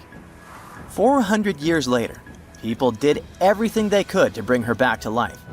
Her picture now is all over the internet, yet we will never see the faces of those who buried her. Alas, this reconstruction project only allows viewers to visually connect with Zosha, but her true story remains a mystery. But what we know for sure is that people who were deemed vampires were badly discriminated against, to say the least. Rumor had it that hungry vampires would even steal people to quench their thirst. Let's use math to prove this rumor wrong and prove that Zosha wasn't one of them. Back in the year 1600, there were only 537 million people worldwide. Yeah, this data may not be very accurate, but it's pretty close to reality. A physicist, Kostas Eftimiou, calculated that if a vampire had been drinking one person's blood each month, humanity would have faced extinction within a few years. Starting with one vampire and a population of 537 million in 1600, this math shows we'd have no humans left by July 1602. But here we are now. Well, while placing a stone on a corpse to make sure the vampire doesn't rise may be something new to you, there are also a bunch of stereotypical things associated with these creatures that you definitely know, such as garlic and mirrors. Funnily enough, even though it's all based on a bunch of superstitions, there's pretty good logic behind the garlic thing. You see, it contains a special compound called allicin, which is a powerful antibiotic. While people back then couldn't know what an antibiotic was, they noticed garlic was pretty effective against various conditions. Since they believed vampires were created by a particular blood condition, they also believed garlic could defeat a vampire. And there's more. There's actually a blood condition called porphyria, which makes people look like real vampires. Their skin is pale and their teeth get bigger as their gums shrink. And guess what? People who have porphyria cannot consume garlic, as it worsens their condition. Wow, that's a cool coincidence. The next superstition is a bit fresher, and it's about vampires avoiding mirrors. The first known reference to the mirrors comes from the book Dracula in 1897. But why wouldn't a vampire show a reflection? Simple. Before the plastic era we live in, mirrors were traditionally backed with silver. Silver was commonly believed to repel evil spirits, possibly because it has antimicrobial properties. Much like garlic, its healing properties may be what was supposed to scare off a vampire. Another reason why suspected vampires may have avoided mirrors is the changes to their appearance from conditions commonly confused with vampirism, like porphyria and rabies. People afflicted with these conditions may have avoided looking in mirrors for that reason, causing others to assume that vampires avoided mirrors. But if you ever met a vampire and these methods don't repel it, I have one more trick for you. Ask the potential vampire to count. It can be spilled grains, seeds, or even the holes in the fishing net if you happen to have one. Vampires are into math, so they'll stop to count, delaying them until sunrise. And we all know that vampires don't do well in sunlight. Ironically, it's Count Von Count, a vampire who teaches us how to count on Sesame Street. In 1850, French scientist Auguste Mariette went to Egypt looking for manuscripts, but accidentally found a head of a sphinx sticking out of the dunes. He cleared the sand and figured out the sphinx was guiding the entrance to some underground construction. Several months later, he finally entered the Serapeum of Saqqara. Inside, he found an enormous granite sarcophagi with remnants of 64 bulls. Scientists are still amazed by the tech that the ancient Egyptians used to transport those enormous boxes. The Serapeum was built around the year 3000 before the Common Era. It was an underground tomb built to honor the sacred Apis bulls of ancient Egypt. It had a long hallway, almost 500 feet long, with giant stone rooms on both sides. Some of the sarcophagi weighed as much as 50 average cars, and all of them were made with super precision with exact 90-degree angles. These sarcophagi were beautifully decorated with hieroglyphs and carvings that told stories about the lives and importance of the Apis bulls. Now, there are 24 sarcophagi left. In ancient Egypt, Apis bulls were very special animals connected to the deity Ptah. They thought the bulls carried Ptah's spirit and wisdom, helped the pharaoh, and protected the Egyptians. Priests looked for special markings on young bulls to find Apis bulls. It could be a white triangle on its forehead, which symbolized divine light, a shape on its back like a vulture's wing, and a scarab shape under its tongue, which stood for rebirth. If a bull had these signs, they believed it was chosen by Ptah and treated it like royalty. The chosen bulls lived in a special temple in Memphis, the city where they worshipped Ptah. They received the best care and offerings from visitors who wanted their blessings. When an Apis bull passed away, it was treated with great honor and mummified. When Mariette entered the Serapeum, he noticed traces of rollers on the gallery's floor and found 2 wooden horizontal winches. Each had 8 levers. Later, other explorers saw double rails. The burial chambers were lower than the hallway floor. To get the boxes into place, workers filled the chambers with sand so the sarcophagi could be rolled in straight. Then they slowly removed the sand to gently lower the boxes into perfectly cut spaces in the bedrock. A carved stone sign found in the Serapeum said it took 28 days to move just one sarcophagus, and its lid into its spot during the time of Ptolemy II. The extreme precision of the sarcophagi with 90-degree angles also has an explanation. Ancient Egyptians wrote texts, or rather, papyrus, on geometry a long time ago. It shows that they knew the approximate number pi and could calculate the volume of a pyramid with its top cut off. If they could figure out complicated math like that back then, it makes sense that they could also carve perfectly flat surfaces 500 years later. All this sounds pretty legit, but some people think certain things don't add up here. The size of boxes is way larger than the size of bulls, yet they buried pharaohs in tiny coffins that barely fit their bodies. The sarcophagi are made out of granite with crazy precision, and they could have just used limestone, which would have made things way easier. The transportation of the boxes seems pretty simple, but only in theory. If one person could pull about 440 pounds, then at least 250 people would be needed to pull just one box. The tunnels in the Serapeum are really narrow, only about 2 feet wider than the boxes themselves. There's no way hundreds of people could have squeezed into those tight spaces to pull the boxes. And even if they did, how would they turn the box in the cramped corridor, lower it into its niche, and place it perfectly in the middle? Somehow, they did this 24 times, and every box is centered perfectly. Plus, the chambers were dusty, and there were no signs of soot from lamps. This means they must have worked in almost complete darkness. The real use of the boxes could also be different. A long time ago, even before the Egyptian pharaohs ruled, the local people already knew how to use fermentation. It happens when tiny organisms called yeast eat certain ingredients like starch and turn them into gas and ethanol. So someone in ancient Egypt probably put food like barley, bread, and even meat inside a giant stone box, then closed it tight with a heavy lid. These stone boxes, carved from granite, were so precisely made that they were almost completely sealed, so nothing could escape from it. As the yeast inside the box started working, it created more and more CO2 gas. It built up pressure inside the box. The granite boxes were incredibly strong. They could handle more pressure than a car tire can hold.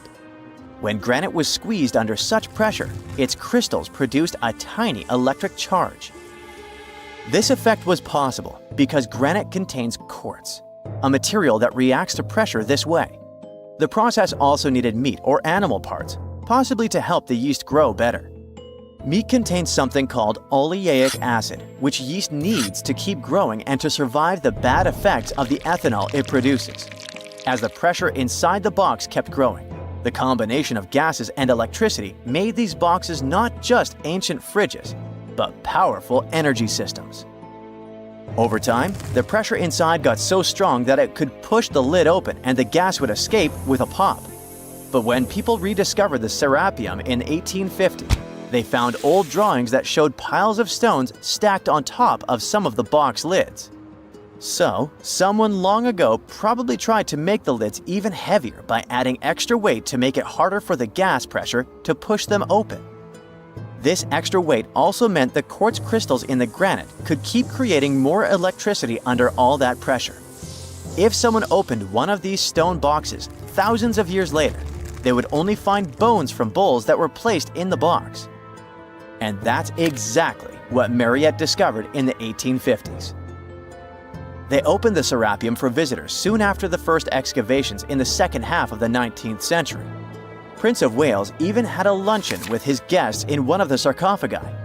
Sands and earthquakes made the site inaccessible for a while, but now you can visit it again and try to solve the mystery yourself.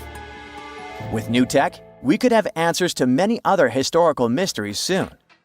A team of scientists at Chicago's Field Museum of Natural History recently used a special CT scanner to learn more about ancient Egyptian mummies without unwrapping them. They gently rolled 26 mummies on custom carts out to the parking lot, where the scanner was waiting.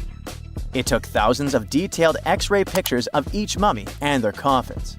When all the pictures were put together, they created 3D images that showed what was inside, the skeletons, and some artifacts.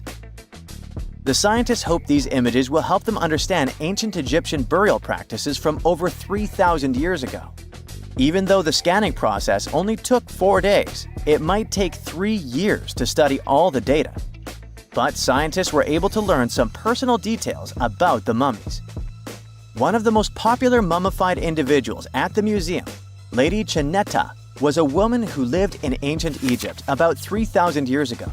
It looks like she passed away in her late 30s or early 40s. To make sure her body looked complete for the afterlife, embalmers put stuffing in her neck to keep it from collapsing. They also placed artificial eyes in her sockets, so she would have eyes in the next world. She was wrapped in fancy linen and placed in a beautifully decorated coffin. The scans revealed that it had been carefully crafted with a slit at the back, which embalmers used to fit the body. There were also some artistic details on the surface, like markings for her knees. It looks like her burial was on the scale of a high-end luxury car. A gruesome discovery took place in Egypt some years ago. You want to hear about it? 16 human hands, carefully buried in 4 eerie pits. They didn't look too much like human hands at first, since they were abnormally large, but they were. Weirdly, there were only right hands. No left hands were in sight. It turned out that it points to the practice of an ancient dark ritual. Old Egyptian art and tales talked of a ceremony where warriors would present the right hand of their adversaries as proof of victory and ask for gold in return. Egyptians believed in the afterlife, so cutting off someone's hand meant you cut off their power eternally. Guaranteeing this type of defeat was interesting to the winning party. Here, the fight was between Egyptians versus Hyksos, who lived in what was once known as Canaan.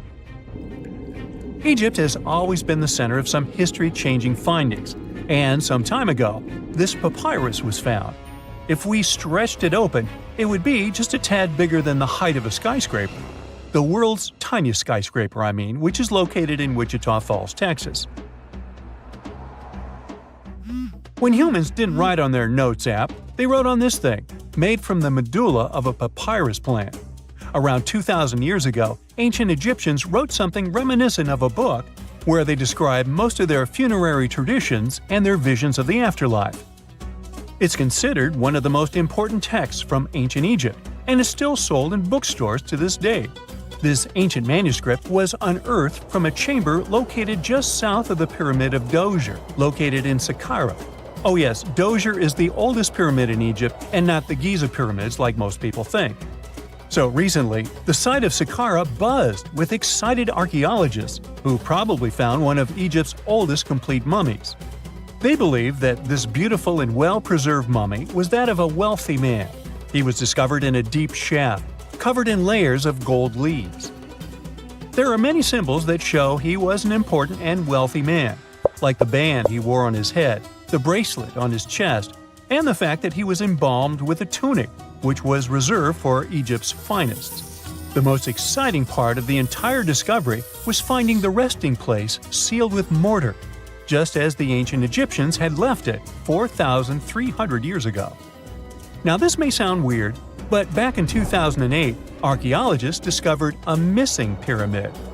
Now it went missing because it deteriorated over the span of 4,000 years. Today, you can only see its base. It was a pretty important site back in ancient times. It is said that around the area of the pyramid, the ancients hosted a special type of ceremony where high priests would carry mummified remains of sacred bulls. Now here's a fun fact. Ancient Egyptians believed that Apis bulls were earthly incarnations of the city deity of Memphis and was connected to rites of fertility. It wasn't just any Apis bull though. They needed to be all black with a single white mark between its horns and a bunch of very specific characteristics. They were selected by the local priests and honored until they passed away. After that, they were mummified and buried in underground galleries. Meanwhile, this missing pyramid sort of disappeared around the 1800s. It was a German archaeologist who first found it in the village of Saqqara. He called it the Headless Pyramid when he first found it. But then, years after the official discovery, the desert sand came along and covered the whole thing. There were some excavations between the 19th and 20th centuries, but they weren't too systematic. That's why scientists were so thrilled when they dug an entire pyramid's base after removing the 25-foot mound of sand that was covering it. Oh, and it turns out American archaeologists are excavating a cemetery in Egypt that could contain over 1 million mummified bodies. So far, archaeologists have dug around 1,700 mummies. One of the main differences from other classic Egyptian mummies is that these people weren't kings and pharaohs. They were commoners that most likely lived about 1,500 years ago, when Egypt was controlled by the Roman and Byzantine empires. The name of the cemetery is cool though, the Way of the Water Buffalo, just in case you want to check it out on your next trip. Other than bulls and buffaloes, ancient Egyptians also liked baboons. Are you seeing a pattern here? In the beginning of the 20th century, archaeologists discovered a site filled with mummified baboons in a place called, guess what? The Valley of Monkeys. An animal wouldn't have been mummified if it wasn't considered important. Certain animals were more important than others, since they were linked to specific deities. Jackals were connected to Anubis, the ancient god of the afterlife, and cats were likened to the female deity Bastet. Baboons were a pretty big deal, since they were believed to be connected to Thoth, the deity of wisdom and advisor to Ra, one of Egypt's supreme deities. The archaeologists who studied these animals weren't too happy. They think these baboons were kept inside and were deprived of sunlight for most of their lives. They had extreme vitamin D deficiencies and they were poorly fed. Maybe Thoth got angry with these baboon keepers. Just a guess. Since there's never a boring day for archaeologists in Egypt, they also found human mummies with golden tongues. Since Egyptians were all about the afterlife, they believed that golden tongues might help a person speak once they pass to the other side. I mean, it's a long shot, but hey, why not? Some of these mummies were placed in wooden coffins with goods, such as necklaces, pottery, golden artifacts in the shape of lotus flowers and scarab beetles, and iPhones. Just kidding. A new temple was also unearthed recently in Egypt. Scientists believe it was dedicated to honor Zeus Cassios.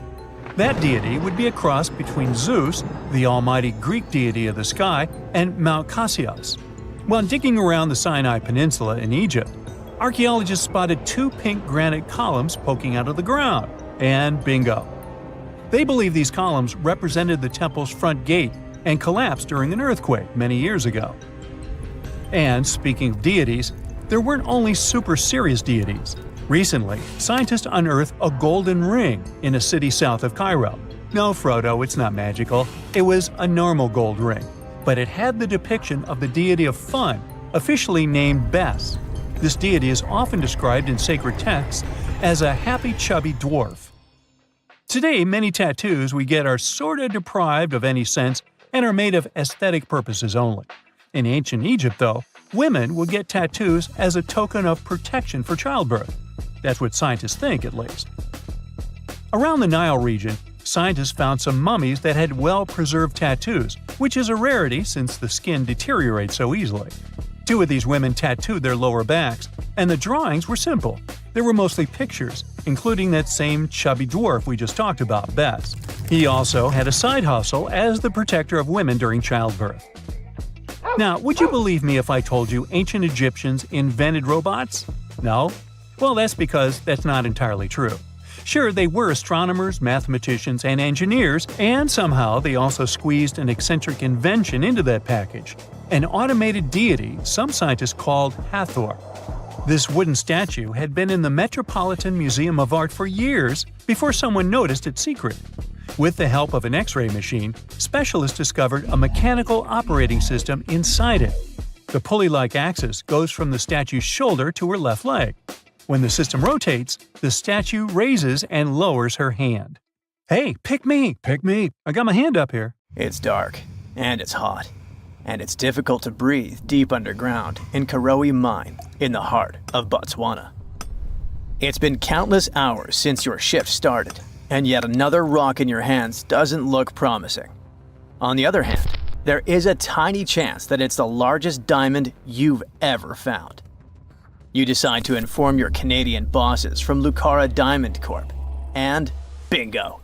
The stone you found turns out to be a breathtaking 2,492 carat diamond, the second largest ever found. Now, the average engagement ring size is 1.7 carats. It means that just this diamond could be enough to supply rings for more than 1,465 brides. You can compare the size of the previous stone with the size of a fist. And the weight of this priceless giant is over a pound. Its value hasn't been determined yet, but how about we speculate a bit?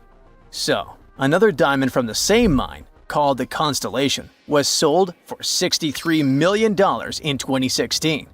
And that was only 813 carats, less than a third of this new one's size. The only other discovered diamond that's larger is the famous Cullinan diamond. It was discovered in South Africa back in 1905 and weighed 3,106 carats. Now, calculate how many engagement rings we could make out of it and write the number down in the comments. Sadly, it was later cut into several smaller diamonds, and some of those pieces are now part of the British crown jewels. Interestingly, once there was an even larger diamond-like stone, a black diamond called Carbonado. It was found above ground in Brazil in the late 1800s. The coolest thing about it is that it may have come from a meteorite. The Sergio Carbonado, which is the stone's name, was broken into smaller pieces. They wanted to use it in industrial drill bits because it's one of the toughest materials on Earth. This new diamond was actually found with the help of advanced technology. The company used an X-ray system called Mega Diamond Recovery X-ray Transmission to detect the stone. This isn't the first record-breaking diamond Lucara has found at the Karowe mine. Back in 2019, they discovered the Sewelo diamond, which was 1,758 carats. At that time, it was the second largest diamond in the world. luxury brand Louis Vuitton later purchased the gem for an undisclosed sum. And before that, in 2015, they found the Lasceti La Rona diamond at the same mine. It weighed 1,109 carats and brought the company $53 million in 2017. Diamonds aren't the only amazing thing you can find in the ground. The better and deeper you dig, the rarer objects you're likely to discover, like an ancient lipstick, for example. It might be the oldest lipstick in the world since it's about 5,000 years old. This deep red lip paint was found in a stone vial in southern Iran. The vial actually popped up in 2001, but it took researchers until recently to figure out what it really was. Because it's not like modern lipstick in a tube, people likely applied it with a brush. Researchers are happy, since this find could give us a glimpse into what women from the Bronze Age might have done to stand out. Those from elite societies probably applied this lipstick to look glamorous and show off their high status. Now, here's the backstory of the vial. It came from a 3rd millennium BCE graveyard and was linked to the powerful Marhazi civilization. It was a big deal in that part of Mesopotamia at the time. The graveyard was uncovered after flooding, and unfortunately, looters got their hands on many items. But luckily, the authorities managed to recover this particular piece. The vial caught scientists' attention because it was different from other items they'd found. Normally, they'd come across gray, compact substances in similar containers. But when they opened this particular one, a loose, fine powder spilled out. It was dark grayish purple in color, nothing like what they'd seen before. When the researchers analyzed the powder, they found out that it was made with hematite, which gave it a rich, deep red color. It also had other ingredients like vegetable oils and waxes, making it really similar to what you'd expect in a modern lipstick. Apparently, back in the Bronze Age, makeup was a sign of luxury and superior status in that area. It showed off wealth and power, especially in elite circles. By the way, the researchers don't want to claim for sure that this is the world's oldest lipstick, because who knows? Something older might turn up someday. How about we move to Bulgaria right now and do some digging there? Wait, there's no need to take a spade and dirty your hands. An amazing discovery is already waiting for you. There they found a large marble statue. It's almost 7 feet tall, which might depict Hermes, a Greek deity. But the craziest thing is that it was buried in an ancient sewer for around 2,000 years. The statue is in really good shape, especially the head, which is super well preserved. There are some cracks in the hands, but overall, it's in surprisingly great condition, according to the scientific director of the excavation. And here's how they found the statue. The team was doing a routine dig in southwestern Bulgaria, near the Greek border. This area used to be part of the ancient city of Heraclea Sintica, which dates back to the 4th century BCE. While digging, the researchers stumbled upon the statue's marble foot. From there, they carefully uncovered the rest of it. It was a total surprise for them, since they didn't expect to find anything like this. Right now, the team is working on safely removing the statue from the sewer. It's really heavy, so they're using a crane to lift it out and transport it to the History Museum in Petrich. Once they restore and conserve it, the plan is to put it on display. Experts are very excited about this find. It could teach us more about the local culture in Heraclea Sintica, which isn't a very well-known ancient site. Now, if you're dreaming of making discoveries like this one but don't have a degree, don't lose heart. Even an amateur can make a scientific breakthrough. For example, you could find a Roman dodecahedron. It's this weird, mysterious 12-sided metal object about the size of a grapefruit, and no one really knows what they're used for. Historians have been scratching their heads about these things for centuries. This particular dodecahedron was discovered last summer in a farmer's field near Norton Disney, about 35 miles southeast of Sheffield. A group of volunteers had already found Roman coins and brooches in the area, so they knew the field might hold more treasures. A geophysical survey had shown areas underground where the Earth's magnetic field was disturbed, hinting that something might have been hidden there. The team started digging trenches during a 2-week excavation. On the second to last day, in Trench 4, someone spotted the dodecahedron. Richard Parker, the group's secretary, was nearby making tea when he heard the shout. He said they were all shocked because they hadn't found much metal, and then, boom, that awesome artifact simply popped up.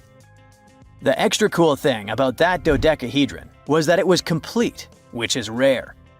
Many others found before were broken or incomplete. Plus, it's larger than usual. Roman dodecahedrons can be as small as a golf ball, but this one is closer to a grapefruit. Now, the dodecahedron is on display at a local museum.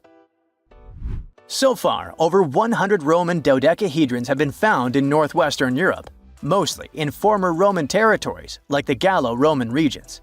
They date back to somewhere between the 1st and 3rd centuries CE. Each one is a hollow metal shell, usually made of bronze. It has 12 faces, with differently sized holes on each face. Around the holes, there are concentric rings imprinted into the metal, and at every corner where the faces meet, there's a small stud. There's no writing on them, and nothing in Roman texts mentions them at all. That's why nobody knows what these dodecahedrons were for. There are loads of theories. They could have been toys, dice, mace heads, or even tools for measuring distances in Roman artillery. Some people even think they were used for knitting gloves or even figuring out dates using the stars. But most of those ideas don't really hold up, so the mystery remains. Now, have you ever seen cricket balls that are 3 billion years old? Klerksdorp spheres were found in deposits of the mineral pyrophyllite in South Africa and rock the science world. They do look like tiny ancient cricket balls with seams-like lines around the middle. Back in the 1980s, some folks claimed these spheres had been made by an advanced pre-flood civilization we know nothing about. One museum curator shared stories about how they rotated on their own in a display case. There was also a TV show that invited a psychic who declared the spheres were pieces of an ancient spaceship. But according to geologists, these spheres are actually pretty common concretions or spherical objects formed by different minerals than the surrounding rock. The seam-like lines are just imprints from the host rock's layers building up over time. The Klerksdorp spheres come in different shapes, from noticeably flattened spheres to distinct discs. As for that episode when one of these spheres spun on its own, the curator of the Klerksdorp Museum cleared that up too. He said that when he put one sphere on its glass shelf when a journalist came to visit, the sphere naturally rotated a bit because it's round. The area where the museum is located often experiences earth tremors from gold mining activities nearby. The oldest known human-like footprints could be 6 million years old. They were found on the Greek island of Crete in 2002. If the number is correct, it would mean that early human ancestors may have migrated between Europe and Africa much earlier than we previously thought. This doesn't mean Africa is not the cradle of humankind, though. It could just prove that early human ancestors moved back and forth between continents. Some researchers believe the footprints were left by a bipedal creature possibly related to an early human ancestor nicknamed El Greco. According to scientists who studied them, the footprints have a very human-like shape, with 5 toes and a parallel big toe. Some scientists are skeptical about it and suggest the prints might be from a late European ape. The new study analyzed fossilized marine microorganisms found in the sedimentary rocks to determine the footprint's age and prove it's actually 6 million years. The next amazing find that keeps scientists entertained is the Dorchester plot. It's a beautifully crafted metal vessel with some fancy geometric designs embossed in shiny silver. The pot was discovered in, who could have thought, Dorchester in 1852 under quite unusual circumstances. During a powerful blast, the pot broke into 2 pieces. Scientists believe it was originally embedded within a rock or boulder known as pudding stone. The rock from which the Dorchester pot emerged is dated to be around 500 million years old. So it could mean the pot itself is also that old. The current and less exciting theory suggests that the Dorchester pot is a Victorian-era candlestick holder. Such things were really trending back then, so it's not a surprise to find such fancy household item from that time. The Dorchester pot falls into the category of ooparts, or out-of-place artifacts. Those are objects that seem too advanced for the time period they're supposedly from. If we accept that the pot is 500 million years old, then whoever made it was way ahead of their times in terms of crafts and tech. One extra mystery is that the pot has an engraving of a plant that most likely disappeared from Earth over 100,000 years ago. Sounds like good proof the pot is really extra old. Now, it looks like the oldest map in Europe is a stone from 4,000 years ago. This Bronze Age slab was found in France in the year 1900 at an ancient burial ground. The carvings on the slab show in 3 dimensions the River Odey network with a fantastic accuracy of around 80% over an 18-mile stretch. There are other stone-carved maps around the world, but this one is unique because it shows a specific area to scale. Looks like the slab's carvings don't just map rivers and hills, but also settlements, barrow sites, and field systems. Archaeologists say the slab wasn't used for navigation, but rather to symbolize power. The detailed markings on the slab might have served to illustrate the domain of a local ruler, possibly a prince or king, to show their control over the territory. When the ruler lost power, the slab was likely repurposed as part of a burial vault. The unique artifact was stored in the cellar of a museum. For decades, no one even noticed until several scholars read older reports about the slab and decided to check it out. They conducted a detailed analysis using 3D techniques. Their research proved that the creators of the slab had not only etched lines into the rock, but also modified its surface to reflect the topography of the landscape with high accuracy. The Salzburg cube, also known as the Wolf's Egg iron, was discovered in the late 19th century in Austria. Now, don't let the name mislead you. It doesn't look like a cube at all. It's more like a rounded object with 2 flat sides. Down the middle, there's a groove, and the surface is covered with pits and craters. This unique appearance is the reason why many people think it might be something out of this world. Workers accidentally found this artifact when they blew apart a piece of coal. The coal seam it came from is thought to be over 60 million years old. The Salzburg cube moved between museums, mysteriously vanished in the early 20th century, and then showed up again. A professor from Bonn University suggested it might be from a meteor, but they found no evidence of elements that you'd normally see in meteorites, like cobalt or nickel. Then researchers thought it must be a human-made object, possibly a Victorian-era candlestick holder. No one knows the true story of the cube or its current location. Yep, it disappeared again. Have you heard about the Meister print? It's a fossilized sandal print discovered in 1968, and it has sparked a lot of intrigue. There's a trilobite inside the print, which supposedly went extinct around 500 million years before humans even existed. But many historians think this age is an exaggeration. When Meister found the fossil, it was authenticated. But the scientist who did it didn't confirm it was a human sandal print.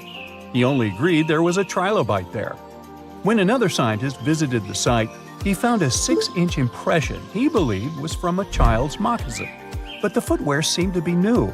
So, could it be evidence of time travel? Proof that humans existed millions of years earlier than we thought? Or a sign that someone else visited early Earth? Or is it just a rock formation that looks like a sandal print? We still don't have the answers. Back in June 1936, a couple was walking along Red Creek in London, Texas. London, Texas? Yeah, when they stumbled upon something unusual. It was a piece of wood sticking out of what seemed to be an ancient rock formation.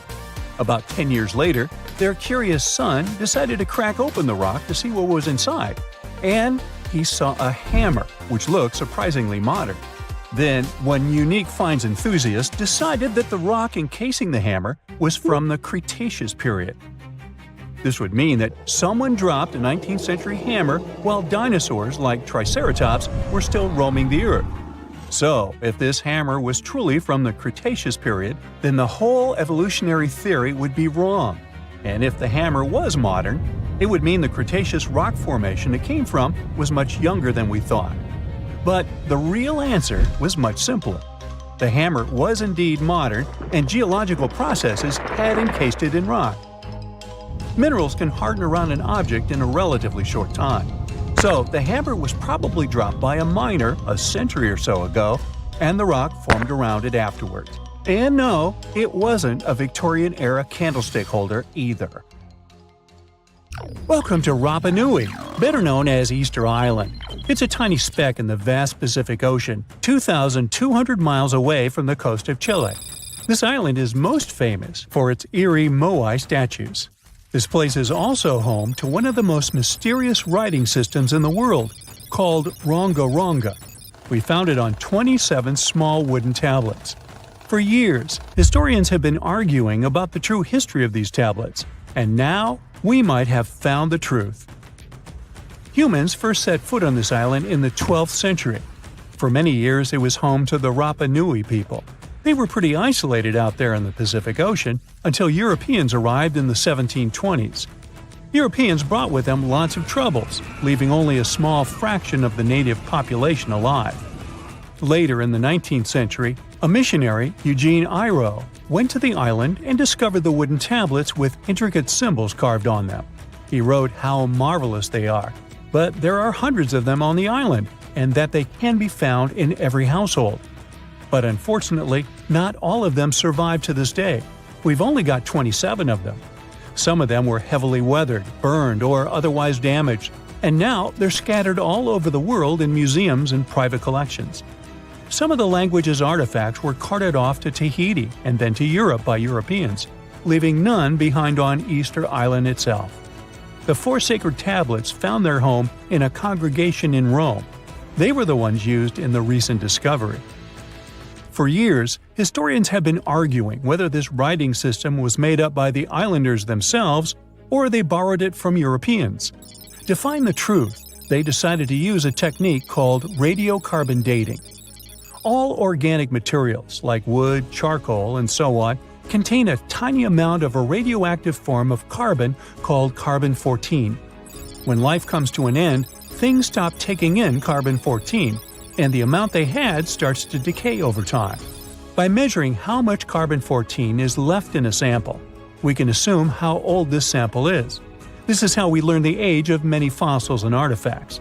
So, they looked at the age of some Ronga Ronga tablets. 3 of them were crafted from trees grown in the 18th or 19th century, which aligns with the arrival of Europeans. However, one of them is older than the Europeans' first visit to the island. There are 2 reasons to believe that Rapa Nui people created this writing system themselves. First, Ronga Ronga works differently from European languages. Decoding it is a pretty hard task. Unlike English, this language boasts over 400 unique glyphs, none of which resemble any known writing system. There were many attempts to decipher this language, and none of them were successful so far. And second, one of the tablets is shown to be from around the 15th century, before the Europeans arrived. The problem is that radiocarbon dating can only tell us when the wood the tablet was made from was cut down, not when the writing was put on it.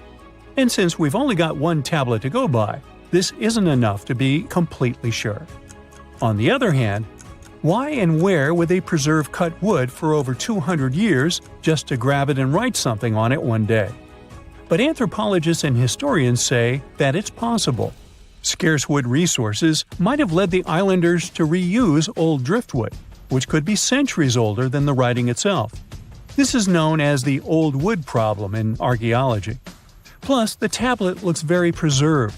It was maintained to protect it from wood-damaging insects, humidity, and so on. That's why it survived over the centuries. Whatever is written on it, it was probably important for the Rapa Nui people. Now, all of these are guesses and clues, but scientists are cautiously optimistic. They believe that Ronga Ronga could be one of the rare instances of independent writing invention, like those of the Sumerians or the Egyptians. But we need more evidence. In the Rapa Nui language, rogo rogo means to recite or to declaim. Not everyone could write, only a select few. Probably only the elite of Easter Island, mostly men, knew and could read this written language. After colonization, none of them survived. So now we have to rack our brains trying to figure out what's written here. First, scholars can't agree on what type of script it is. We aren't even sure that this was their language. But even if it was, we don't know whether it's a primitive form of writing or a fully developed system. In the 1990s, a linguist, Stephen Roger Fisher, believed he might have cracked the code of Ronga-Ronga structure. His idea was that these tablets conveyed cosmogonies. Cosmogonies are stories or narratives that explain how the universe was created and how natural phenomena came to be. They often come from ancient traditions and cultures, like those found in East Polynesia. The tablets could have talked about things like how the world began, where everything came from, and how different aspects of nature, like the stars or the mountains, were formed. This would also explain why only the wise elite could write. Fisher thought that Ronga-Ronga is a mix of logographic and semasiographic systems, which means that some symbols represent spoken words, while others represent ideas or concepts. But deciphering them would be very hard because it requires extensive memory and knowing context, because the symbols are more like hints than complete expressions. However, other language experts disagreed with his ideas, saying there were problems with how he put together his theory. Unfortunately, Fisher couldn't prove this hypothesis. Maybe these are just drawings. If we look at the tablets, there are some things that look recognizable: people, animals, plants, and geometric shapes. There are some birds. One of them looks like a frigate bird, which Rapa Nui people associate with the deity Maki Maki. There are also fish, centipedes, and so on, or at least these glyphs look like them. Could it be just art or a form of decoration? Maybe, but there are some problems. The glyphs show a high degree of complexity and structure. They also keep the same style. For example, there are several symbols that show something human-like with a raised hand. The only difference is different heads. As if it wasn't complicated enough, this unique writing style also uses a system known as reverse boustrophodon. This means that each alternate line is flipped upside down, resembling nothing seen elsewhere. We don't know why they would turn the tablet upside down after each line. But all this shows that they had some sort of system and organization behind these symbols. Plus, it seems like they use these tablets every day for some practical purpose. But there's some hope for the future. New technology, like AI and other computer programs, might help us understand lost languages. We already started creating algorithms that could help us solve other mysteries, like the Voynich manuscript. Academics even organized the Vesuvius Challenge, a machine learning competition that, in 2023, cracked the riddle of the ancient Herculaneum scrolls. The scrolls were buried under volcanic mud after the catastrophic eruption of Mount Vesuvius in 79 AD. In real life, the scrolls are very fragile, so deciphering them would be a very hard task. But with digital scanning and machine learning, it's much easier. They have a rich history. They most likely belong to the personal library of an Epicurean philosopher named Philodemus. These scrolls contain very important insights into Greek philosophy and Latin literature. If we decipher more of them, we'll learn more about the rich history of the Roman Empire. In February 1961, 3 adventurous rock lovers were searching for geodes near Olancha, California. They took one of their findings home and studied it because it looked pretty unusual. They managed to cut through the matrix and discovered something unexpected inside. Instead of the usual mineral formations, it had a cylindrical object resembling porcelain inside.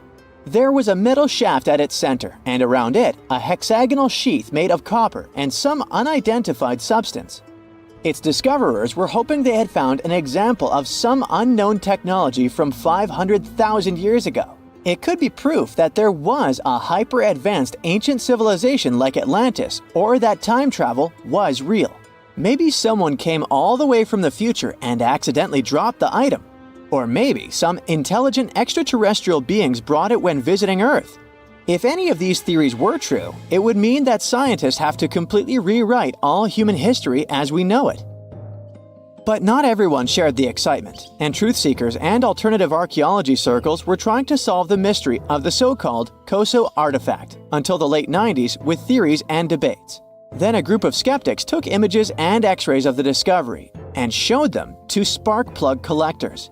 They have identified the artifact as a spark plug with corroded metal components from the 1920s and not ancient technology at all.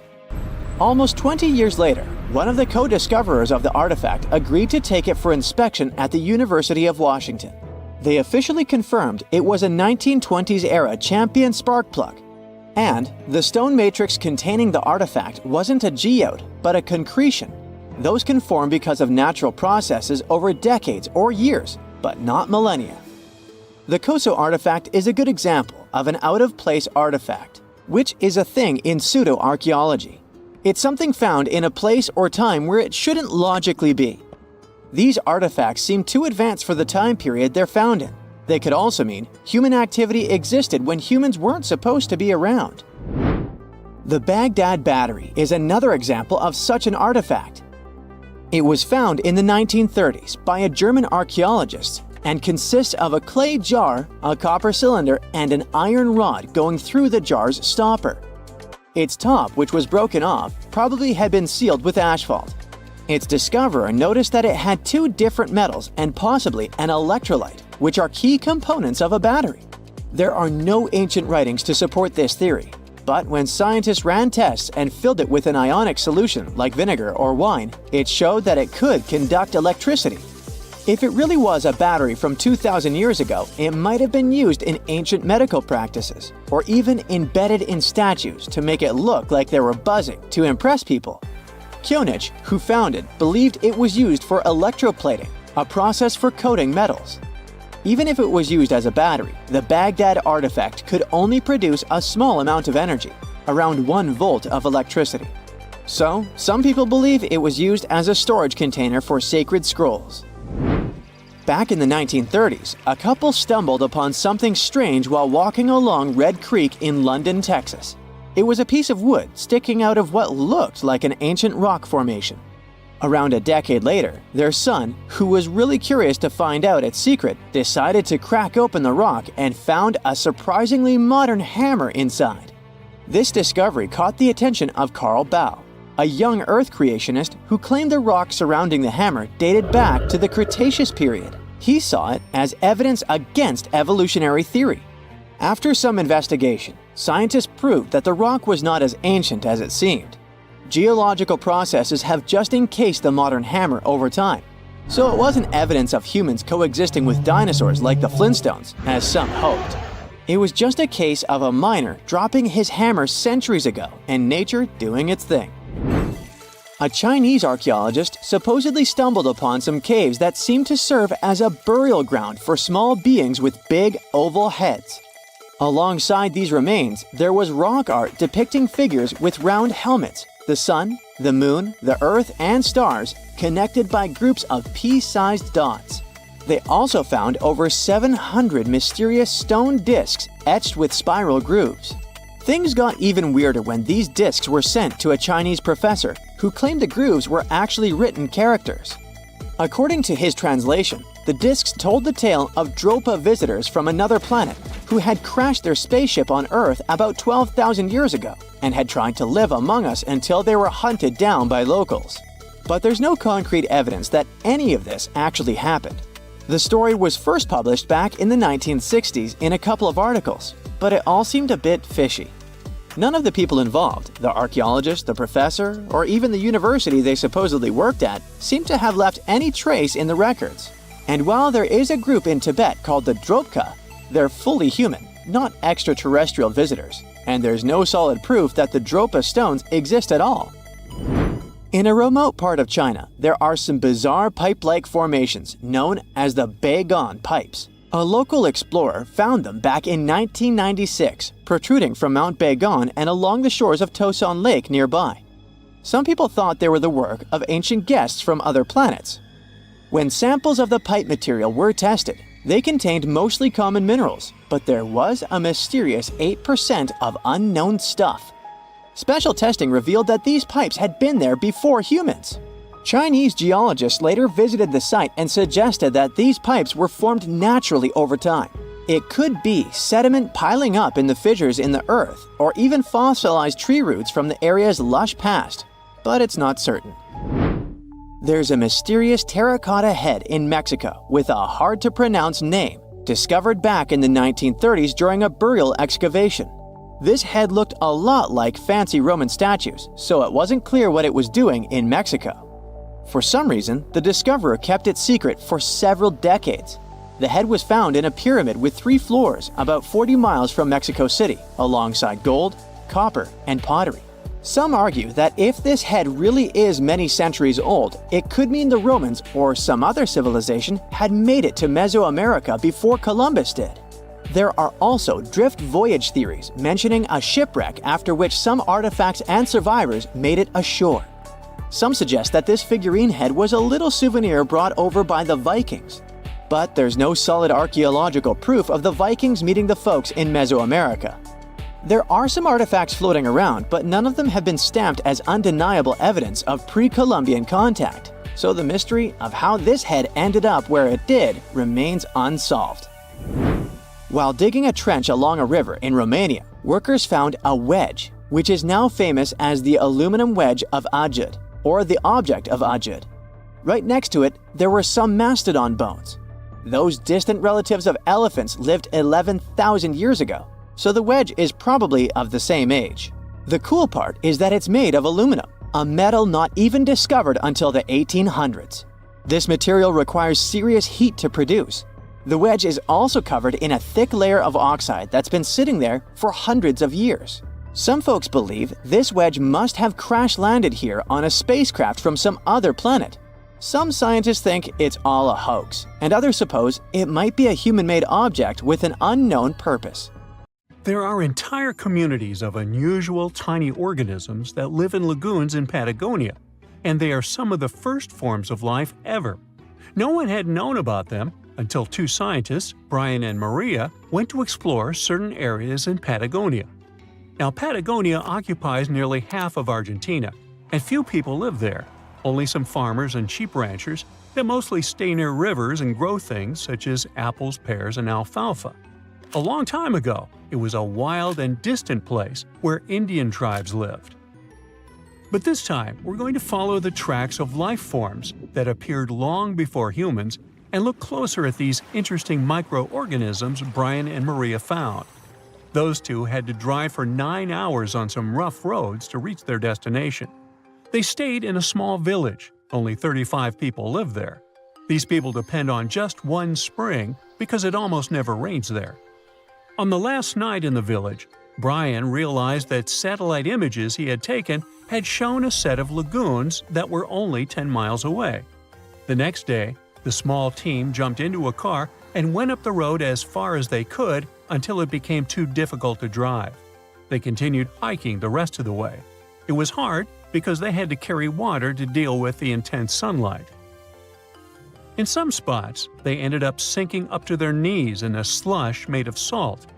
Up there were 12 lagoons with perfectly clear waters.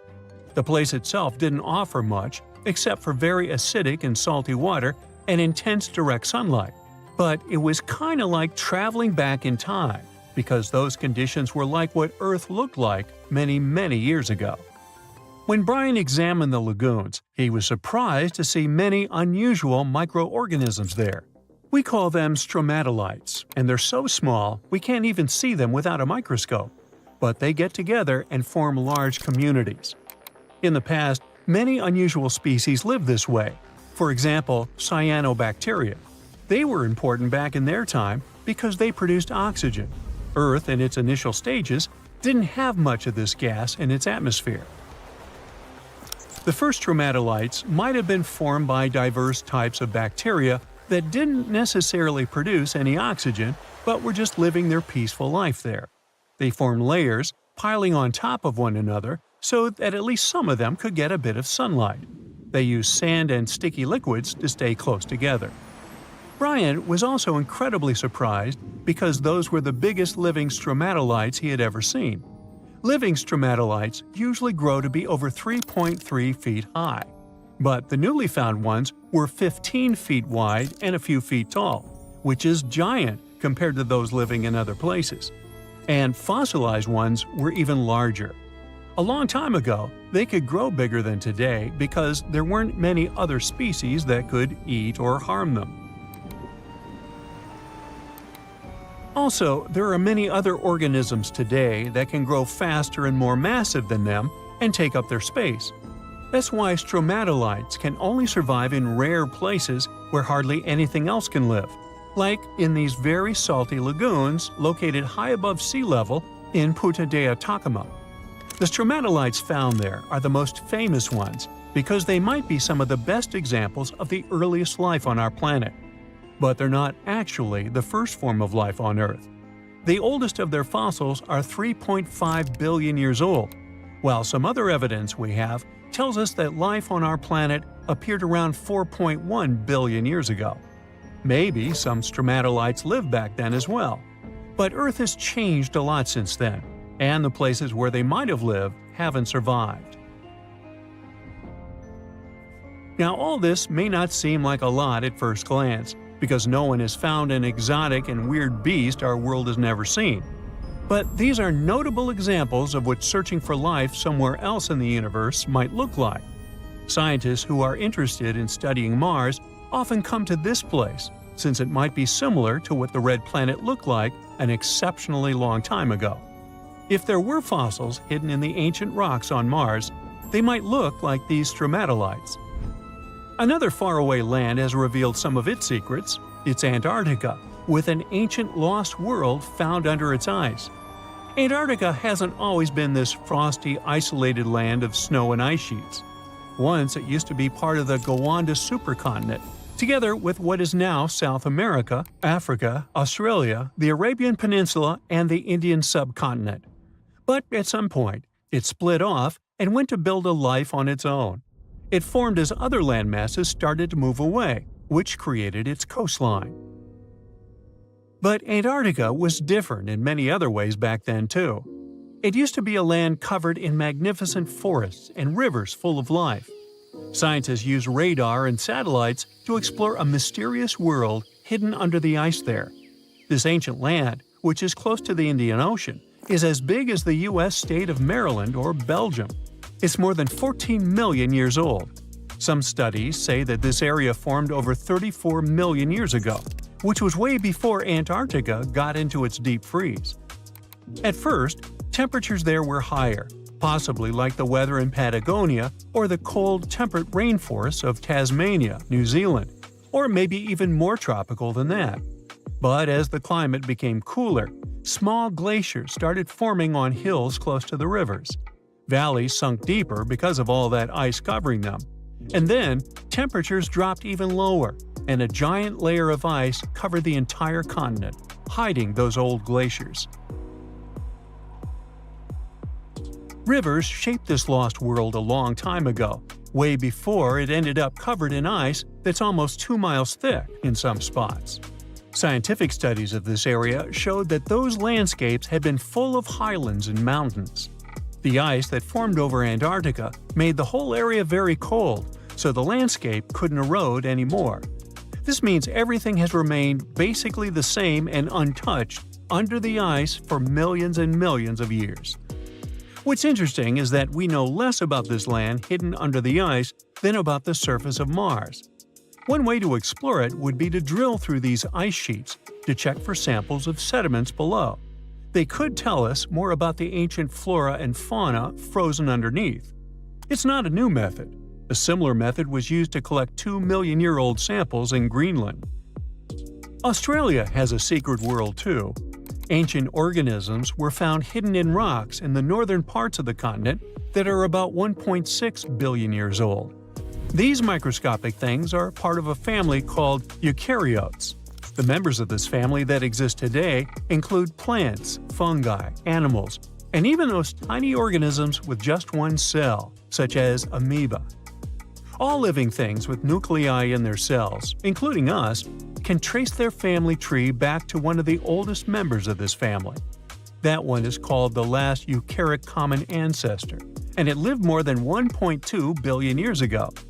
Those ancient organisms were more complex and bigger than bacteria. Maybe they were the first predators on Earth, hunting bacteria. Now, let's assume that another species, whether humanoid or dolphin-like, could have existed millions of years ago.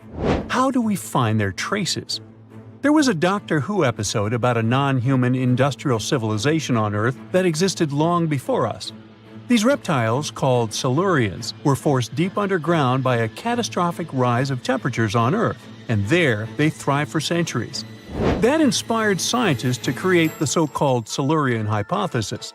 If there was an advanced civilization before us, we should find their traces somewhere. Well, let's try.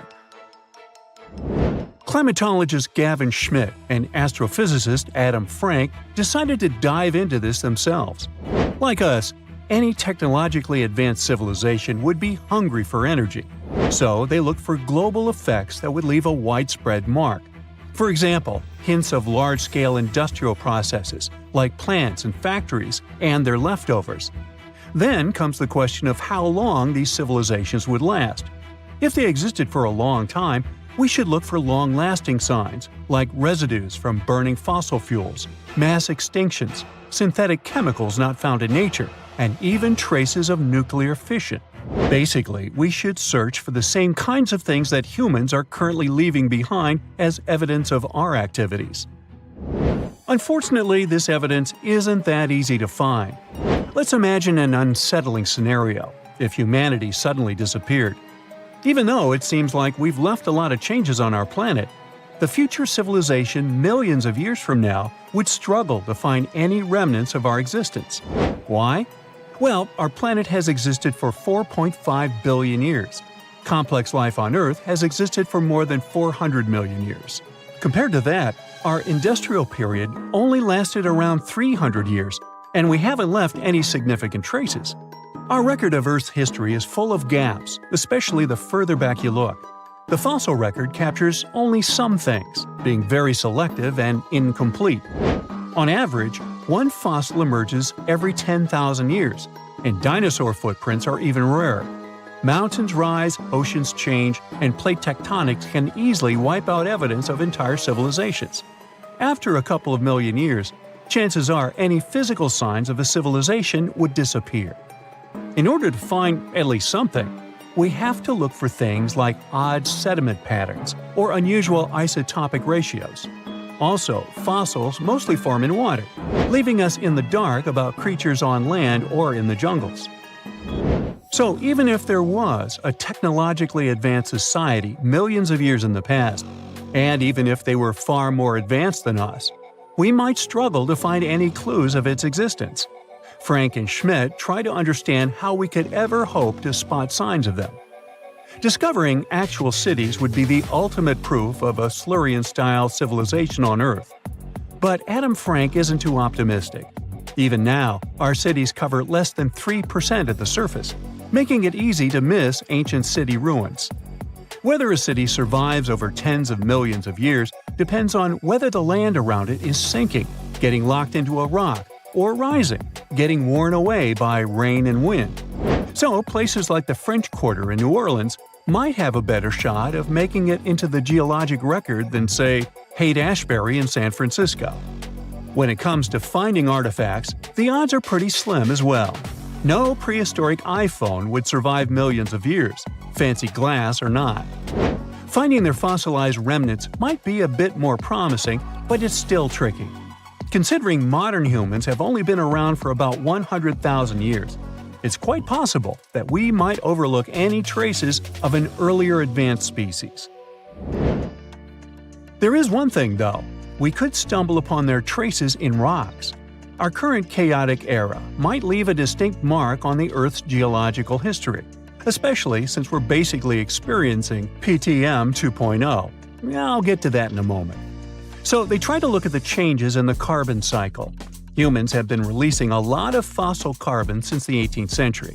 This leaves a special mark in the carbon isotope ratio, like a signature that shows the difference between carbon in living things, such as seashells, and carbon in lifeless volcanic rock. Scientists also look for signs in the way sediments are arranged. Large coastal deltas might mean that there were bigger rivers made by folks in this hypothetical civilization. Traces of nitrogen could suggest big-scale farming, where they used a lot of fertilizer. Spikes in metal levels in the sediment could mean runoff from heavy industries. Of course, a single find like that wouldn't tell us anything. Schmidt says the key is to look for multiple signs together. Without clear artifacts, the uniqueness of an event might show in various clues rather than a set of changes linked to a single cause. On a quest for Silurian-style clues, scientists even decided to check the moon. Some astronomers find it surprising that no one has looked into this before. They even joked about the possibility of dinosaurs building rockets and leaving traces on the moon or other celestial bodies. These astronomers think that Earth-like planets tend to erase signs of civilizations on their surfaces. So they're exploring the wild notion that these beings might have been space travelers. In that case, remnants of their technology, known as technosignatures, could be lurking not only on our moon but also on asteroids, or even buried on Mars. There they might endure for millions or even billions of years. Unfortunately, so far, despite digging into the past 380 million years and examining all suspicious events, the researchers haven't found a clear match for a technological civilization. They don't give up, though. Frank calls for more investigation. For example, we could study how modern industrial chemicals stick around in ocean sediments. This, he believes, could help us identify similar chemical traces in the Earth's history. If there are no traces, why do we even bother to find something like that? This research is based on Schmidt and Frank's recent papers. They were delving into the Anthropocene. It's the proposed epoch, dominated by human activities on Earth. It's full of these things called hyperthermals. They're prehistoric events when temperatures on Earth sharply increased over a relatively short time. They're like extreme heat waves from the past. A great example of this is the Paleocene-Eocene thermal maximum, or PETM for short. It happened around 55.5 million years ago and saw a rapid rise in global temperatures. Over 200,000 years, the average temperature on Earth jumped from about 9 to 14 degrees Fahrenheit. We study these hyperthermals to understand how they occurred, from natural causes or human activities. So, these hyperthermals sparked the genesis of Frank and Schmidt's research. To study them, scientists started examining chemical signals and tracers left in rocks. When doing that, Schmidt and Frank uncovered some eerie parallels between all the climate issues we have today and past periods of rapid temperature shifts. There's a close similarity between the PETM and other hyperthermal events. So all this work isn't just about solving a historical mystery. Understanding our impact on the environment can guide us to finding better ways to live in harmony with the planet and avoid becoming a forgotten species in the future. Our Milky Way is filled with lots of planets that could be just right for life, but we don't know if there are other civilizations out there. Earth is the only place we know of with living beings. About 200 years ago, people wondered if there might be civilizations on Mars. Back then, it was a real question. But once we got pictures from space probes, we decided there wasn't any evidence for it, and that idea got stuck in our minds. Now, it's not even considered a valid topic for serious science. It's seen as kind of silly. But no one has set clear limits on what could have happened on our own planet a really long time ago. So, even if there is no proof, we shouldn't throw away the possibility. Don't forget, it took humanity a while to recognize dinosaurs. Maybe Silurians are just patiently waiting for their time. Imagine you are walking to your car in the morning, but there is a problem. Your vehicle is not sitting neatly by the side of the road. Its rear end is sticking out of a gaping hole. This is what happened to a Queens resident, New York, back in 2020. A sinkhole had swallowed his SUV overnight. Events like this are nothing out of the ordinary in many parts of the globe. But sometimes, sinkholes can hide unspoken beauty inside them. In East Asia, a recent find stunned the scientific community. Cave explorers came across a colossal sinkhole that concealed an ancient forest. It is located in a province, Guangxi Zhuang, close to the north of Vietnam, the Lê County, where researchers discovered the hidden forest is already famous worldwide for sinkholes. This one brings the number to 30. They are scattered over an area the size of 3 Gibraltars. This is just a tenth of the total number of sinkholes in the whole country. The name Tiankeng for these large holes in Earth's surface translates as sky holes or heavenly pits. The dimensions of the new sinkhole are impressive. It is over 1,000 feet long, and it's pretty deep too. You could fit the Great Pyramid of Giza 1.5 times inside it. The sinkhole's total volume matches that of 2,000 Olympic swimming pools. The exploration team had to hike for hours to reach the bottom. It was all worth it in the end. They discovered a pristine underground forest that had no trace of human activity. Scientists estimate that the plants date back to the time of the dinosaurs. The foliage reached to the explorers' shoulders. Some trees were 2 times taller than the Hollywood sign. This discovery was amazing, but not entirely unexpected. Geologists were familiar with this type of landscape. In this part of East Asia, karst topography is pretty common. The word is Slavic in origin. Since the late 19th century, geologists have been using it to describe barren limestone regions. This type of landscape features fissures in the ground, caves, underground streams, and, of course, sinkholes. Karst forms in parts of the world with heavy rainfall. The water dissolves materials such as limestone or dolomite. This creates a scenery that many people describe as wild beauty. Karst terrains have a practical purpose as well. They are ideal for storing water that humans can drink. Around 700 million people around the world use these karst aquifers as their primary water source. In the United States alone, 40% of the groundwater used for drinking comes from them. Springs of Florida and the Mammoth Cave in Kentucky are just some of the most famous karst areas. Geologists classify around 1/5 of the U.S. land surface as karst.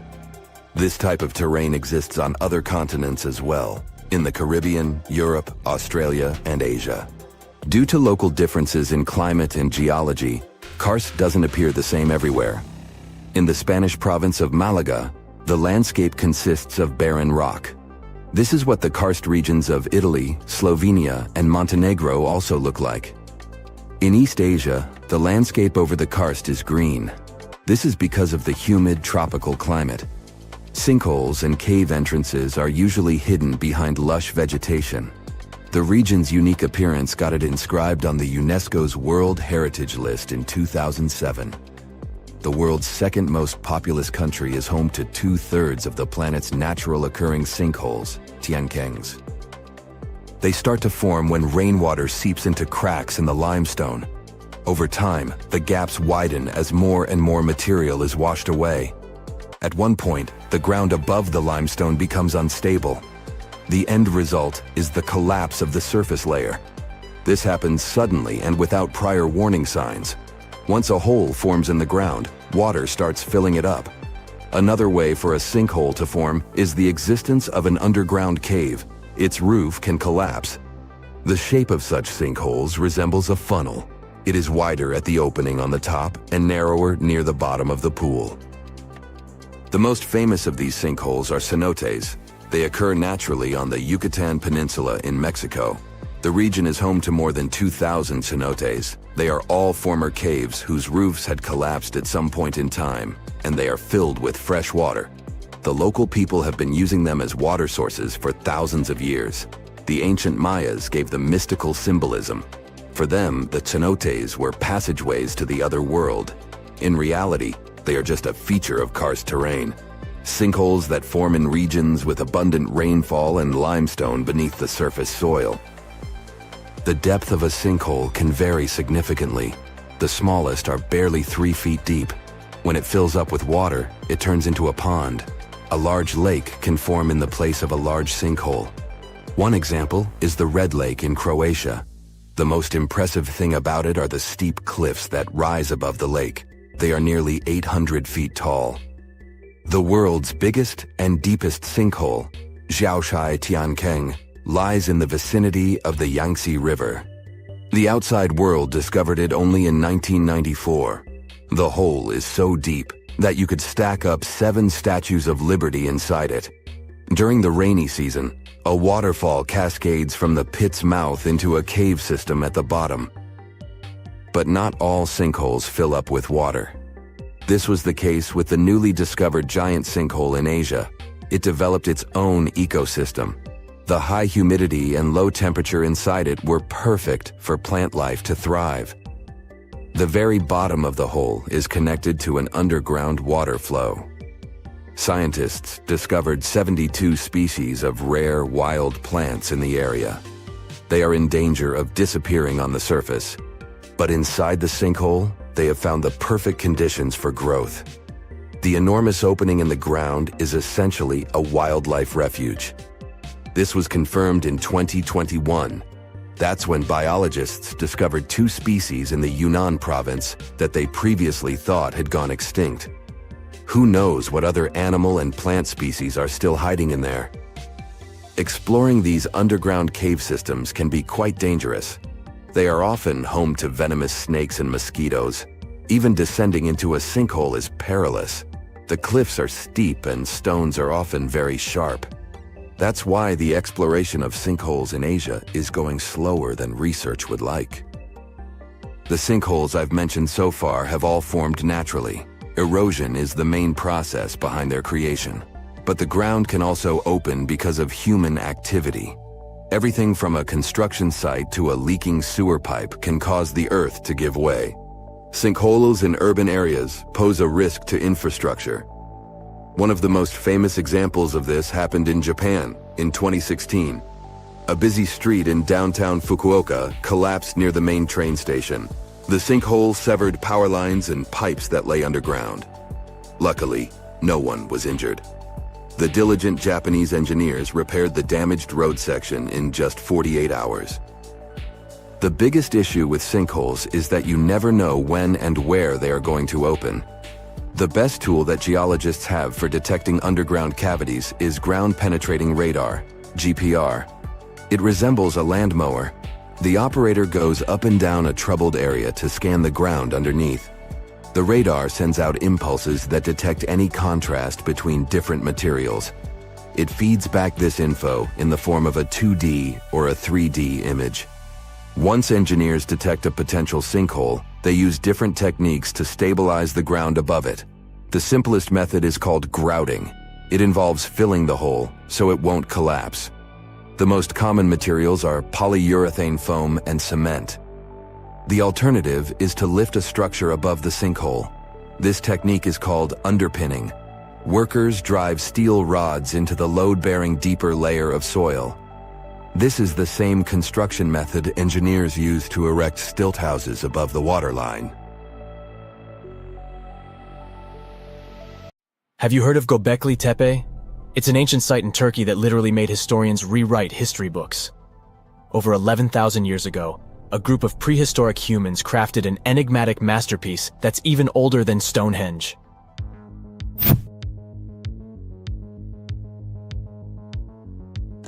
Before its discovery, archaeologists believed that people didn't know about iron and weren't good at making pottery. They were sure that settled life only emerged with the need for agriculture. But Göbekli Tepe changed this belief.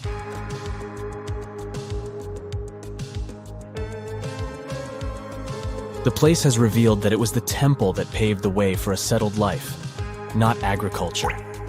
Until this discovery, researchers believed that farming was the catalyst for sedentary living. Meet Professor Schmidt, the guy whose findings changed this theory. He managed to prove that hunter-gatherer communities laid the very foundations of this way of life.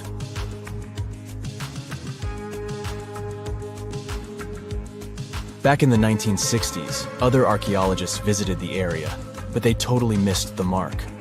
While surveying the region, they stumbled upon a hill with scattered limestone slabs and concluded it was just an old burial ground from medieval times. Little did they know that there was so much more to uncover.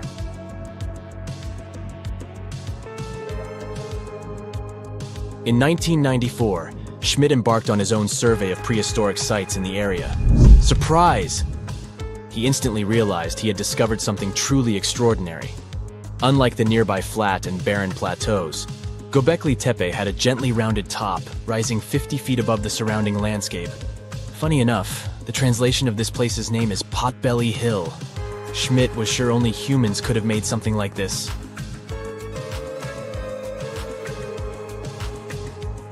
Those broken limestone pieces that were mistaken for gravestones turned out to be way more exciting.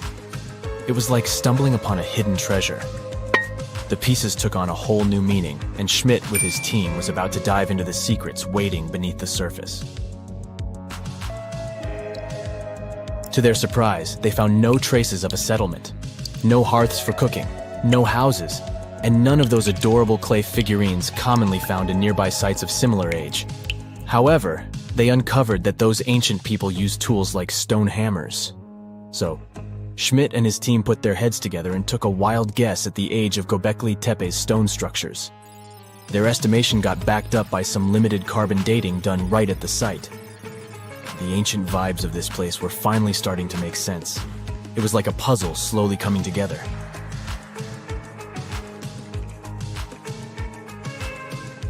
You may think that back then, people didn't have special tools to create something as cool as Göbekli Tepe. Not true. Turns out, these prehistoric folks used flint tools instead of fancy metal chisels. They were also skilled at chipping away softer limestone and crafting pillars right on the spot. Afterward, they carried the pillars a short distance to the summit and placed them upright. Once the stone rings were complete, they covered them with layers of dirt. Over time, they added new rings, and voila! You've got a cool hill to impress people in the future.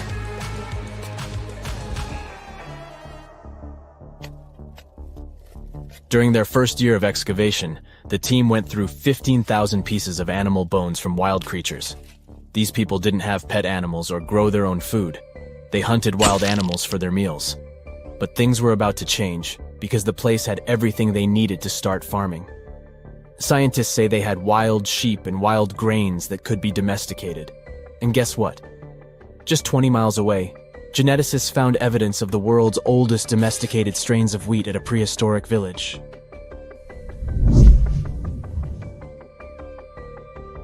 These amazing findings have completely changed how we view civilization. In the past, experts believed that people needed to learn how to farm and settle in one place before they could build temples and develop complex societies. But guess what? Schmidt's research flips that idea on its head. He claims that the incredible effort put into constructing these astonishing structures actually set the stage for the development of advanced societies. It means that societal and cultural changes happened before agriculture. Schmidt has this fascinating hypothesis about Göbekli Tepe. He thinks it could have been a special burial site where people left their loved ones. And here's the twist. The burial site was adorned with fancy statues and symbols representing deities from the spiritual realm. The idea that Göbekli Tepe could have served as a sacred place adds another layer of complexity to the whole story.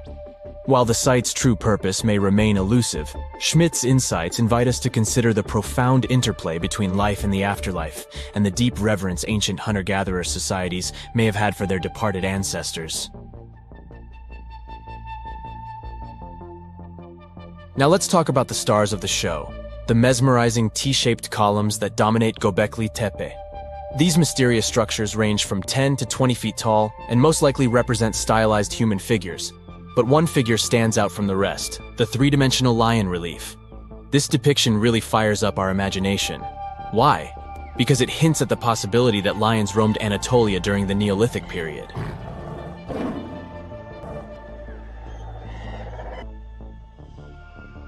These standing stones are arranged in circles and placed in rectangular pits. Each circle has a similar setup. Two big T-shaped pillars in the center, surrounded by slightly smaller ones facing inward. Talk about a stylish arrangement. These towering pillars reach a whopping 16 feet and weigh between 7 and 10 tons. Some pillars are plain and simple, while others are like works of art with intricate carvings. Foxes, scorpions, and vultures come to life, crawling and twisting on the pillars' sides. But it's not just animals depicted on these stones. Some pillars have abstract shapes representing humans, and even small carvings of clothing items. Some of them even have belts. Now, there's one pillar that stands out from the rest like a rock star. This super old stone pillar suggests that a comet crashed into Earth. It happened during a chilly period that lasted about 1,000 years. Previous studies examining Greenland ice cores hinted at this comet theory, but now the carvings at Göbekli Tepe prove it right.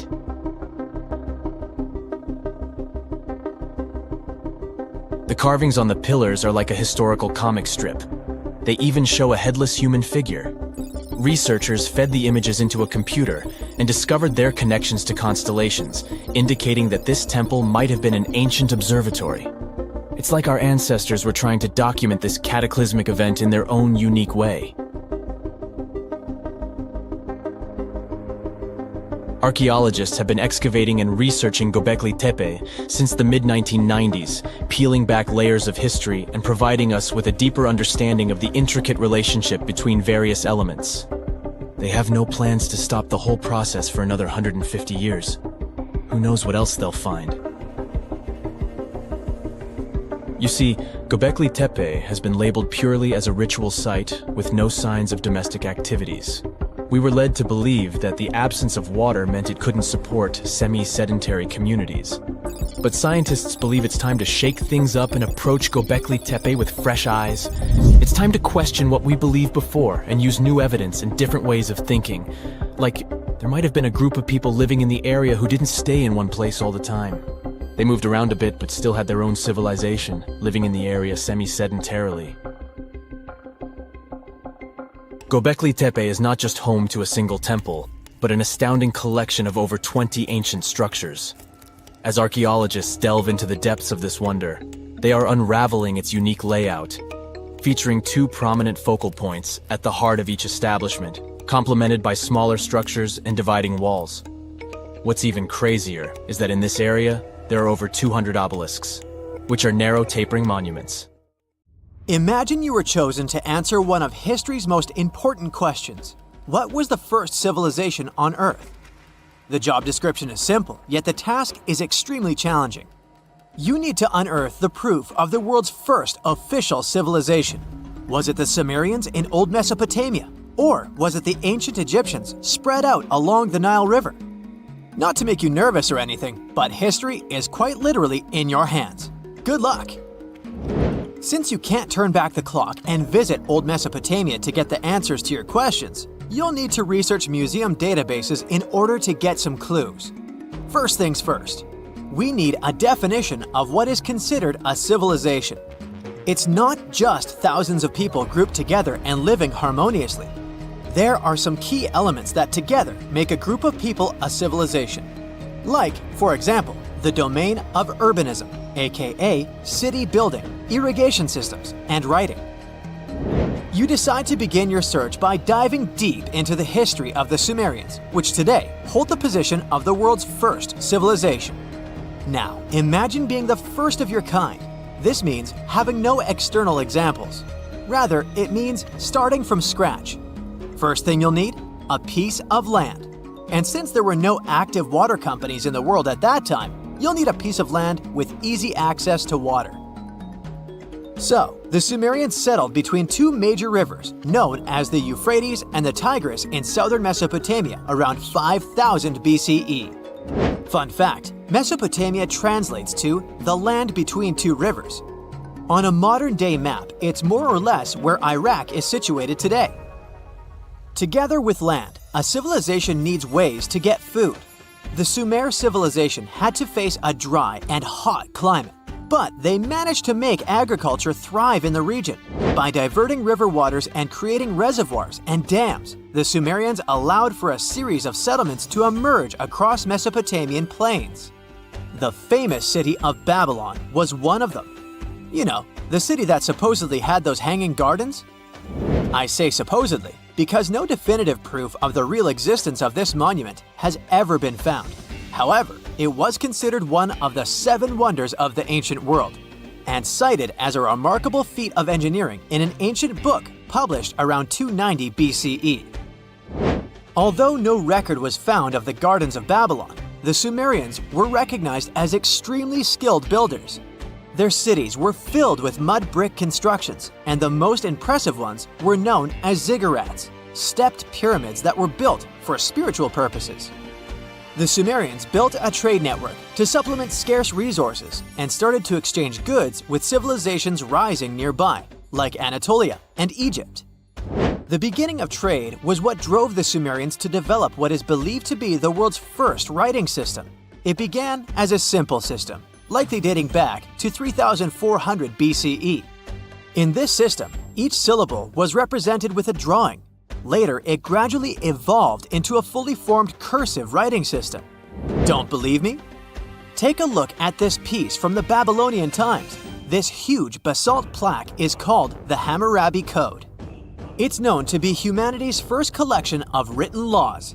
As far as the story goes, it was carved in volcanic stone around year 1760 BCE.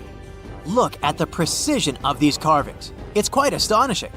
But the content is also surprising, since these 282 rules vary from commercial regulations to strict laws of justice. The thing is, historians don't have a consensus on whether the Sumerians were really the first ones to invent writing. Some think it might have been old Egyptians. Let's pause here. Ancient Egyptian settlements are believed to have started around the year 5500 BCE, which is earlier than the Sumer civilization. But remember I said a civilization needed a few things before it was considered as such. Ancient Egypt consisted of several smaller city-states, such as Memphis, Abydos, and Thebes, spreading out along the Nile River. It wasn't until 3000 BCE that Egypt was unified under one kingdom and lasted as an empire until nearly 1000 BCE. Although there is no consensus on this, some Egypt experts believed that it could have been Sumerian immigrants that founded early Egyptian settlements. The proof could be the presence of cylinder seals made of hard stone, something that was widely used in Sumer. These seals were used to guarantee authenticity in legal transactions, but it's hard to say whether this method was introduced by Sumerian immigrants or simply by trade. Since the time period is not one of the criteria we can use to determine who came first, we'll have to turn to something else. But what? Like the Sumerians, the Egyptians were also highly skilled builders. Duh, they built the famous Giza pyramids and many others all over their territory. In order to enhance their building techniques, they delved into developing a more profound understanding of mathematics.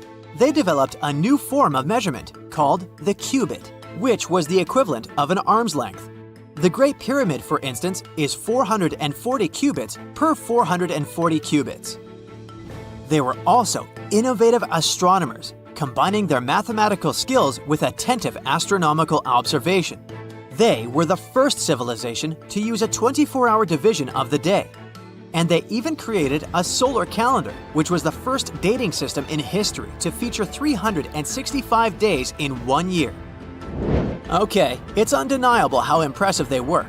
But some experts say that the dispute has to be settled through the comparison of their writing systems. Hieroglyphic writing, the first Egyptian style of writing, is said to date back to 3000 BCE. It was a composition of over 700 symbols, which were carved in stone. For a long time, researchers believed that the Sumerian writing had come before Egyptian, but in a recent discovery made by Yale researchers claims otherwise. Archaeologists have discovered a panel of 4 signs that are believed to have been written around 3250 BCE. Oh, and they've also found another rock drawing depicting a pregnant elephant that can date back to 4000 BCE. Now, there's also a third possibility that fewer people seem to mention: the Indus Valley Civilization, also known as Ancient India, located around the area of modern-day Pakistan and India. The Indus Valley Civilization is also a contender for the oldest civilization due to the uncertain historical origins of the Hindu collection of texts known as the Upanishads. The Indus Valley Civilization flourished around 3000 BCE, but Records show that people in the Indus Valley were trading with Mesopotamians as early as 3500 BCE. Now, wait a minute. How is it possible? No, they weren't time travelers. This isn't a sci-fi movie. There already were agricultural settlements in the area that were slowly growing into bigger cities, such as Harappa and Mohenjo-Daro. Ancient Indian cities were sophisticated, filled with baked brick homes built in a grid system. These ancient cities even had draining and sewage systems that connected most homes and used gravity to carry waste outside of the city. They were pretty advanced. They were also an extremely religious civilization, and Hindu beliefs were at the center of their practices. Despite that, their cities weren't filled with spiritual buildings. Actually, Mohenjo-Daro's most important building was a public bath. Interesting, huh? Now, why can't we know if they were the oldest civilization on Earth? Even if some historians suspect that the origins of the Indus Valley people can be traced back to 5000 BCE, there is no concrete evidence of this, only speculation. The best proof we have is the Upanishads. The Upanishads are texts filled with philosophy, mantras, and ceremonies. The thing is, part of Hindu practices included memorizing and passing down the wisdom of the Upanishads in oral form. So, it took a while before it appeared as a written script. Well, I'd say historians aren't really sure what was the world's first civilization. We can only guess at this point, but who knows what new discoveries might reveal.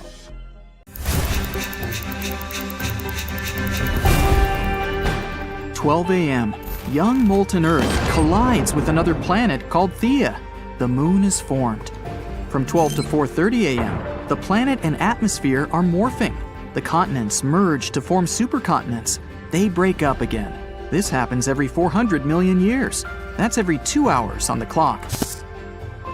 At 5:30 a.m., we see the first single-celled organisms starting their life in the ocean. It's 8 a.m. when the first viruses emerge. By 11 a.m., photosynthesizing bacteria have managed to take in enough sun to fill the atmosphere with oxygen. It takes 1 billion years. That's 6 hours on the clock. At 11:35, we have the first snowball Earth. Even the oceans turn to ice. Don't worry, everything will melt by noon. At 1 p.m., we have special cells with internal organs coming to life. 3 hours later, they'll start to divide into 3 groups that will eventually become fungi, like mushrooms. Let's fast forward while these cells go from simple to complex life forms. At 7:20 p.m., something familiar appears: sponges. It's 7:55, and the Earth freezes over again. It melts in 2 minutes. 8 p.m., and look in the ocean. We have the first comb jellies appearing. At around 8:30, the Earth's ozone layer appears. In just 2 minutes, the ocean is filling with plants. By 8:45, life is flourishing in the sea. We now have jellyfish swimming around corals. Starfish are on their way. At 8:52, we can see trails on the ocean floor. Creatures have begun to crawl. It's 9:10 p.m. The sea creatures decide to explore the land.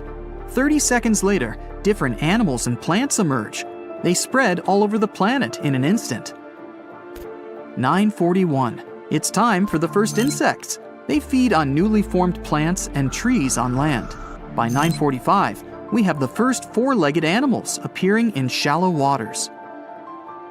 At 10:10 p.m., those 4-legged creatures are splitting into groups that will later become mammals, reptiles, birds, and dinosaurs.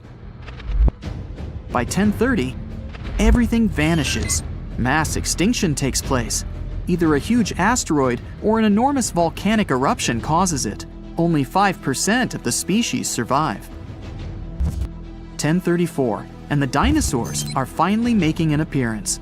The first one was the Nyasasaurus, but experts aren't sure if it was the real deal or a relative turning into a dino. 10:45 marks another mass extinction. The early dinosaurs survive it and take the opportunity to spread all around the world. In 5 minutes, the Tyrannosaurus will appear. By 11 p.m., we have the first birds appearing in Europe. It's 11:15, and mammals are splitting into their groups. they'll branch out, forming whales, elephants, armadillos, and primates. By 1117, dinosaurs are reaching their full size. The biggest one ever is the Argentinosaurus. It's the length of 10 school buses and tall enough to peek into a 7th floor window. It's 1126 when a giant asteroid smashes into the Earth. Dust flies everywhere. A few seconds later, everything clears up, but the dinosaurs have already disappeared. With the dinosaurs gone, the few mammals left can take over the planet. At 1130, the primates separate into 2 groups, and one of those will become apes, gorillas, and, sometime later, humans. It's 11:58 p.m. The chimpanzees and bonobos appear. 15 seconds later, the hominin species begins to walk on 2 legs. It's 11:59 and 23 seconds, the time when humans appear in Africa. A second later, they've migrated all over the world. They don't have a language, and they can't use or create tools. That happens at 11:59 and 58 seconds. 2 seconds before the day ends, 100,000 years ago, our complex human species appears. Before we get into the reason why and how there are pyramids all around the world, let's talk about some of the examples. I'll start with the Pyramid of the Sun in Mexico. These folks really knew how to build a city. Their well-planned urban center spanned over 7 square miles and boasted several pyramids. But the Pyramid of the Sun is the most impressive. This giant pyramid was built way back in 100 CE and is one of the biggest structures of its kind in the whole Western Hemisphere. It's so big that it's 216 feet high above the ground. If you ever find yourself in this ancient city, you won't be able to miss the Pyramid of the Sun. It's right there on the east side of the Avenue of the Dead, the city's main north-south street. To build this incredible pyramid, around 1 million cubic yards of material were used, including a special kind of red volcanic rock called hued tezontle. Impressive, huh? We don't know too much about the people who built the Pyramid of the Sun or its purpose. But archaeologists believe there was once a temple on top of it. When explorers went below the pyramid in the 1970s, they found a bunch of cool tunnels and chambers. In 2011, they even found a secret stash of clay pots, obsidian pieces, animal bones, human figurines, and a mask. Who knows what other secrets the pyramid is hiding? If you decide to see this one, you must climb the pyramid using the 248 uneven steps on the west side. Watch your step. Sudan got some pyramids too. Nubian pyramids aren't as big as the ones in Egypt, but they still got around 200 of them. These ancient pyramids have been home to the tombs of the pharaohs of the Meroitic Kingdom for almost 1,000 years, who ruled Egypt from Nubia to the Mediterranean Sea. The pyramids at Meroe were constructed using granite and reddish sandstone. Oh, and did you know that Sudan has more ancient pyramids than Egypt? The Kushite pyramids depict the indigenous architecture and burial traditions of Nubia's Napata and Meroe kingdoms, which ancient Egypt influenced. Meroe, the burial site of over 40 queens and kings, is the most extensive Nubian pyramid site. The tomb walls depict mummified royals bedecked in jewelry, their wooden caskets containing bows, quivers of arrows, and other artifacts pointing to the Meroitic relationship and trade with Egyptian and Greek civilizations. So if you're looking for some ancient tombs to explore, you may consider skipping the crowds in Egypt and heading on down to Sudan. Let's fly to Iraq to see some more pyramids. Ziggurats have fancy receding layers and tiered temples. Instead of a smooth exterior, it has tiers like a cake. Perfect for all the important work and rituals that went on inside. You can find these towering structures scattered throughout Iraq and Iran, and they're a real testament to the power and skills of the people who built them. One of the biggest and most impressive ziggurats is the ziggurat at Ur. It's basically a giant rectangular pyramid that stands a whopping 70 to 100 feet tall, with 3 levels of terraces and a temple on top. Can you imagine how many baked bricks it took to build that thing? Try 720,000 for just the lower portion. This particular ziggurat was built for Sumerian king Ur-Nammu. Similar to other ones, this pyramid has been around for thousands of years, so it got a little rough around the edges. Thankfully, the Babylonian king Nebuchadnezzar II and some archaeologists came to the rescue in the 6th and 20th centuries respectively, and now you can find this near Talil Air Base. The ziggurat at Ur was built in 2100 BCE by King Ur-Nammu for the moon deity Nana. It was the tallest building in the city, and you could see it from miles around. It was like the medieval cathedral spire of its day. People would come here to bring their agricultural surplus and get their food allotments and seek spiritual nourishment. Sadly, the Nana temple at the top of the ziggurat didn't survive, but we do have some blue glazed bricks that may have been part of its decoration. The lower parts of the ziggurat are pretty amazing though. The architects even included holes in the temple's baked exterior to let the water evaporate from its core. Since we explored some of the pyramids on our planet, let's take a broader perspective.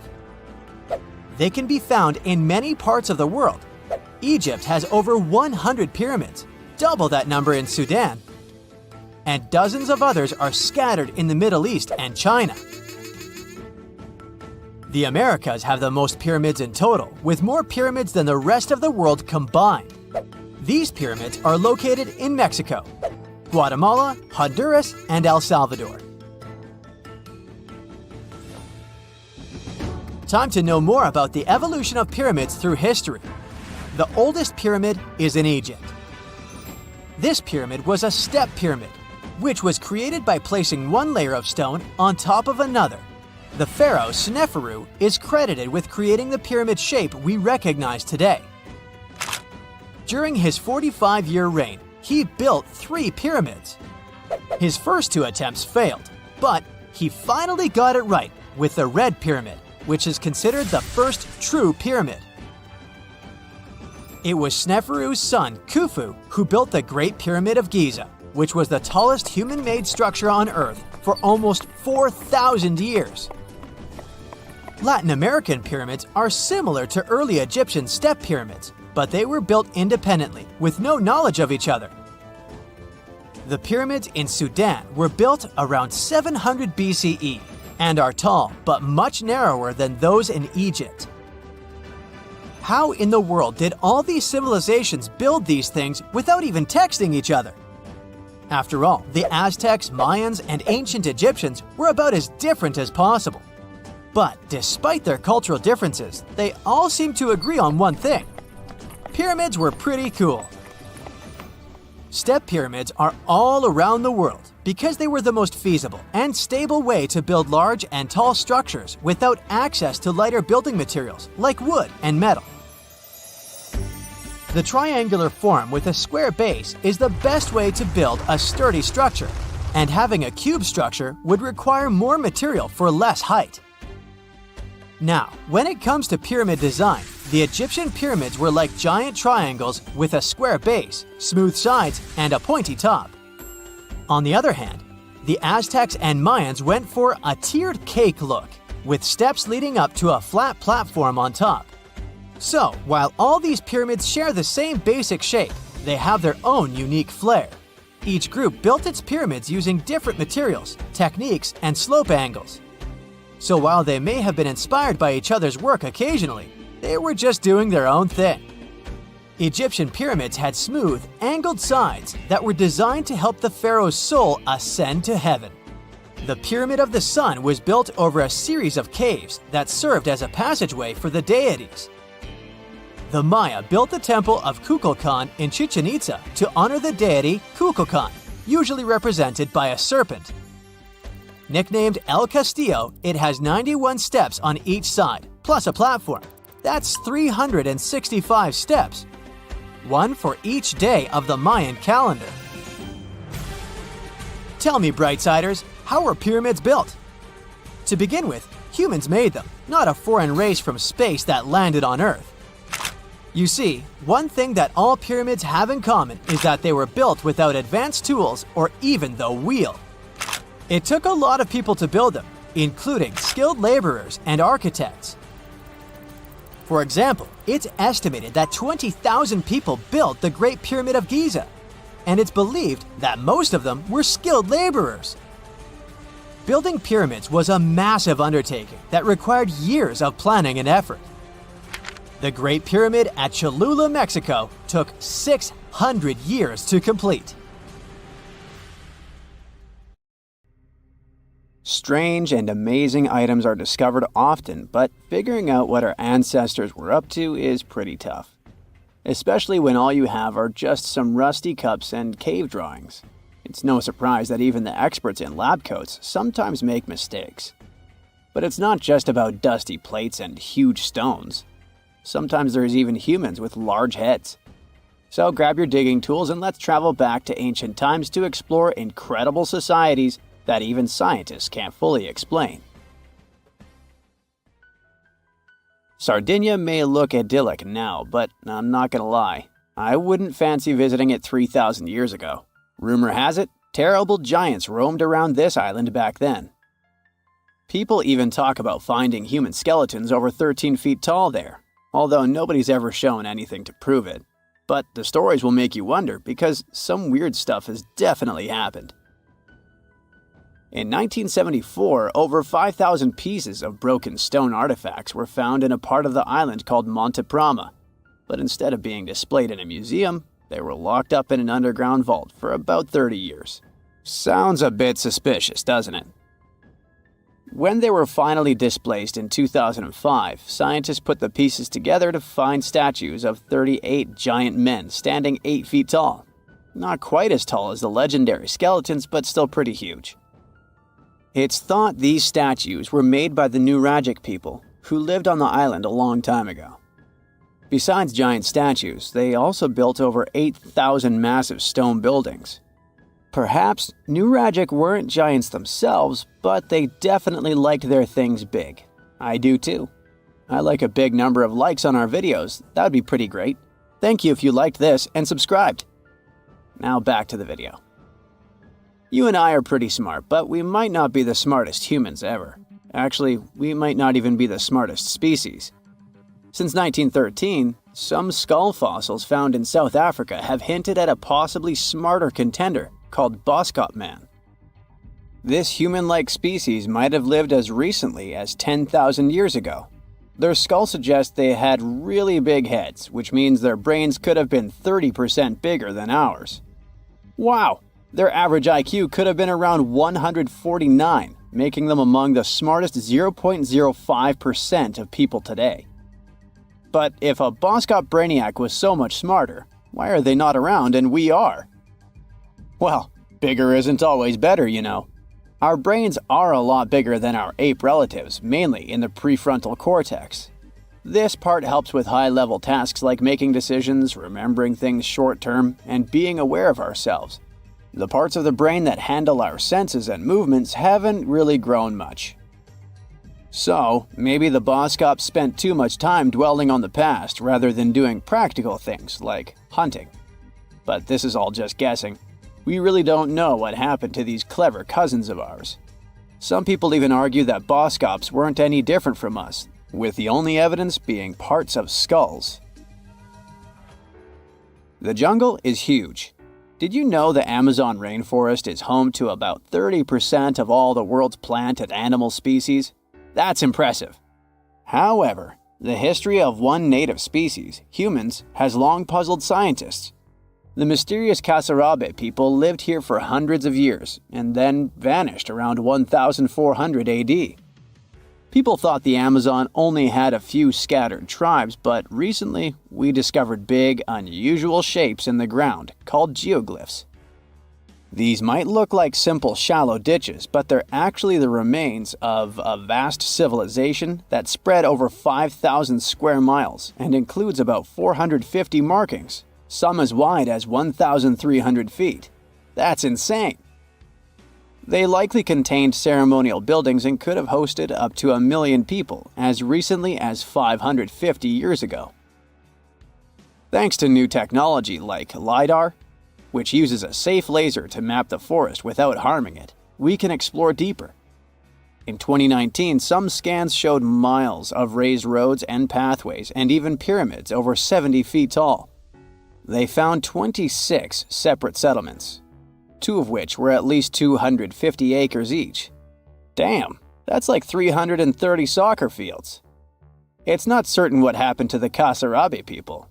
Maybe European conquistadors drove them out. Maybe the most baffling ancient civilization is one we've never actually found a trace of. Yep, I'm talking about Atlantis, the grand city that supposedly sank into the ocean. The first mentions of Atlantis come from the ancient Greek philosopher Plato, who talked about a great city near the Strait of Gibraltar. But for ages, everyone just thought Plato made up Atlantis as a perfect version of his own Athens. So why, about 12,000 years after it supposedly vanished, do we still wonder if it might be real? Well, in the 19th century, U.S. Congressman Ignatius Donnelly wrote a book giving 13 reasons why he thought Atlantis was more than just a myth. Then in 1965, some folks thought they actually found Atlantis when they discovered the Richat structure, a massive 25-mile-wide dome in Mauritania, Africa. It's so big that you can see the whole thing from space. 2 astronauts flying over the Sahara Desert spotted this giant eye staring back at them and thought they'd made the discovery of a lifetime. Unfortunately, there's no solid evidence linking this structure to Atlantis. It's believed to have formed from volcanic activity about 100 million years ago. But it does look suspicious, doesn't it? Still, we're no closer to knowing the truth. Imagine going back to about 3,300 BCE and finding yourself in South Asia. Welcome to the Harappan civilization. These people were way ahead of their time. They had cities like Harappa and Mohenjo-Daro, complete with baked brick houses, sophisticated drainage systems, and even public baths. This place might have had over 5 million people, making it one of the densest regions at the time. They also invented a system of standardized weights that was incredibly useful for traders. And trading they did. These people had connections stretching all the way to the Middle East, thanks to their great skills in metallurgy. They even had a form of ancient branding. The seals were used to stamp clay on trade goods. Despite being so advanced with a thriving urban life, there's a whole bunch of mystery shrouding their language and script. We've got bits and pieces of their writing, but no one's deciphered them yet, even with all the technology we have today. We also still don't know how exactly their society worked. It looks like they didn't flaunt their social status as much as other civilizations.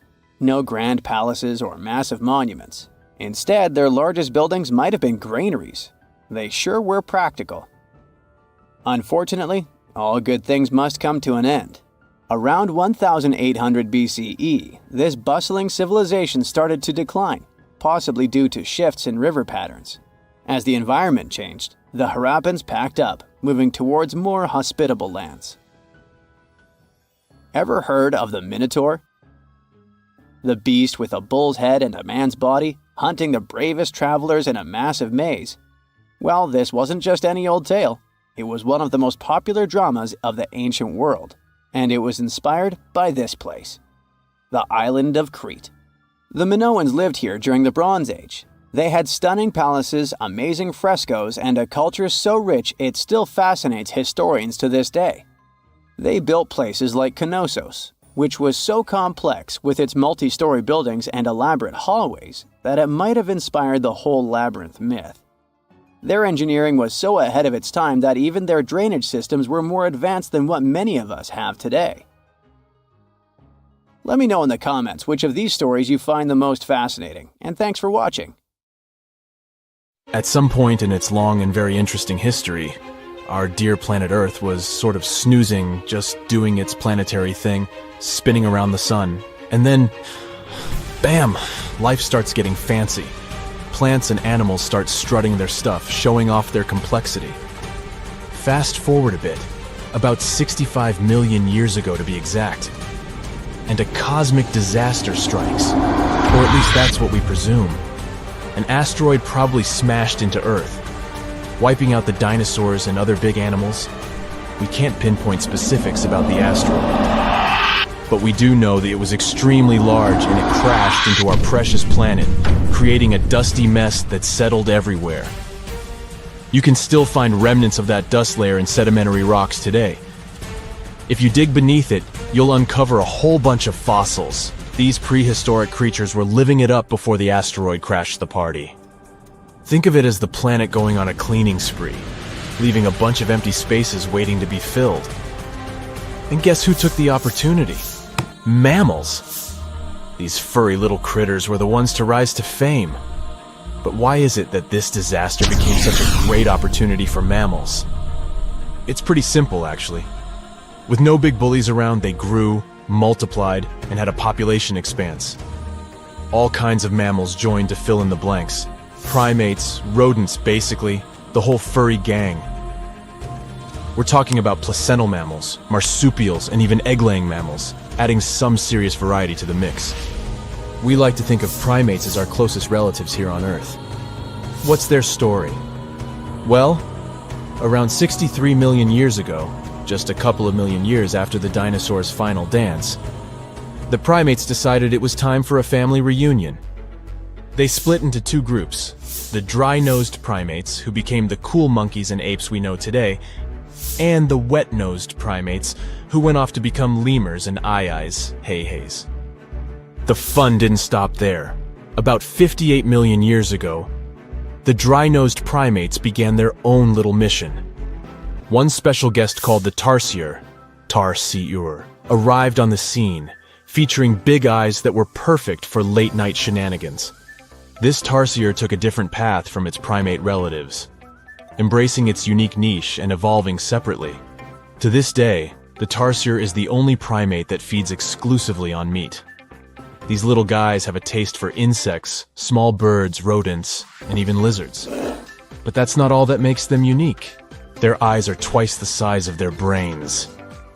Also, their heads can do a full 180-degree spin, just like an owl.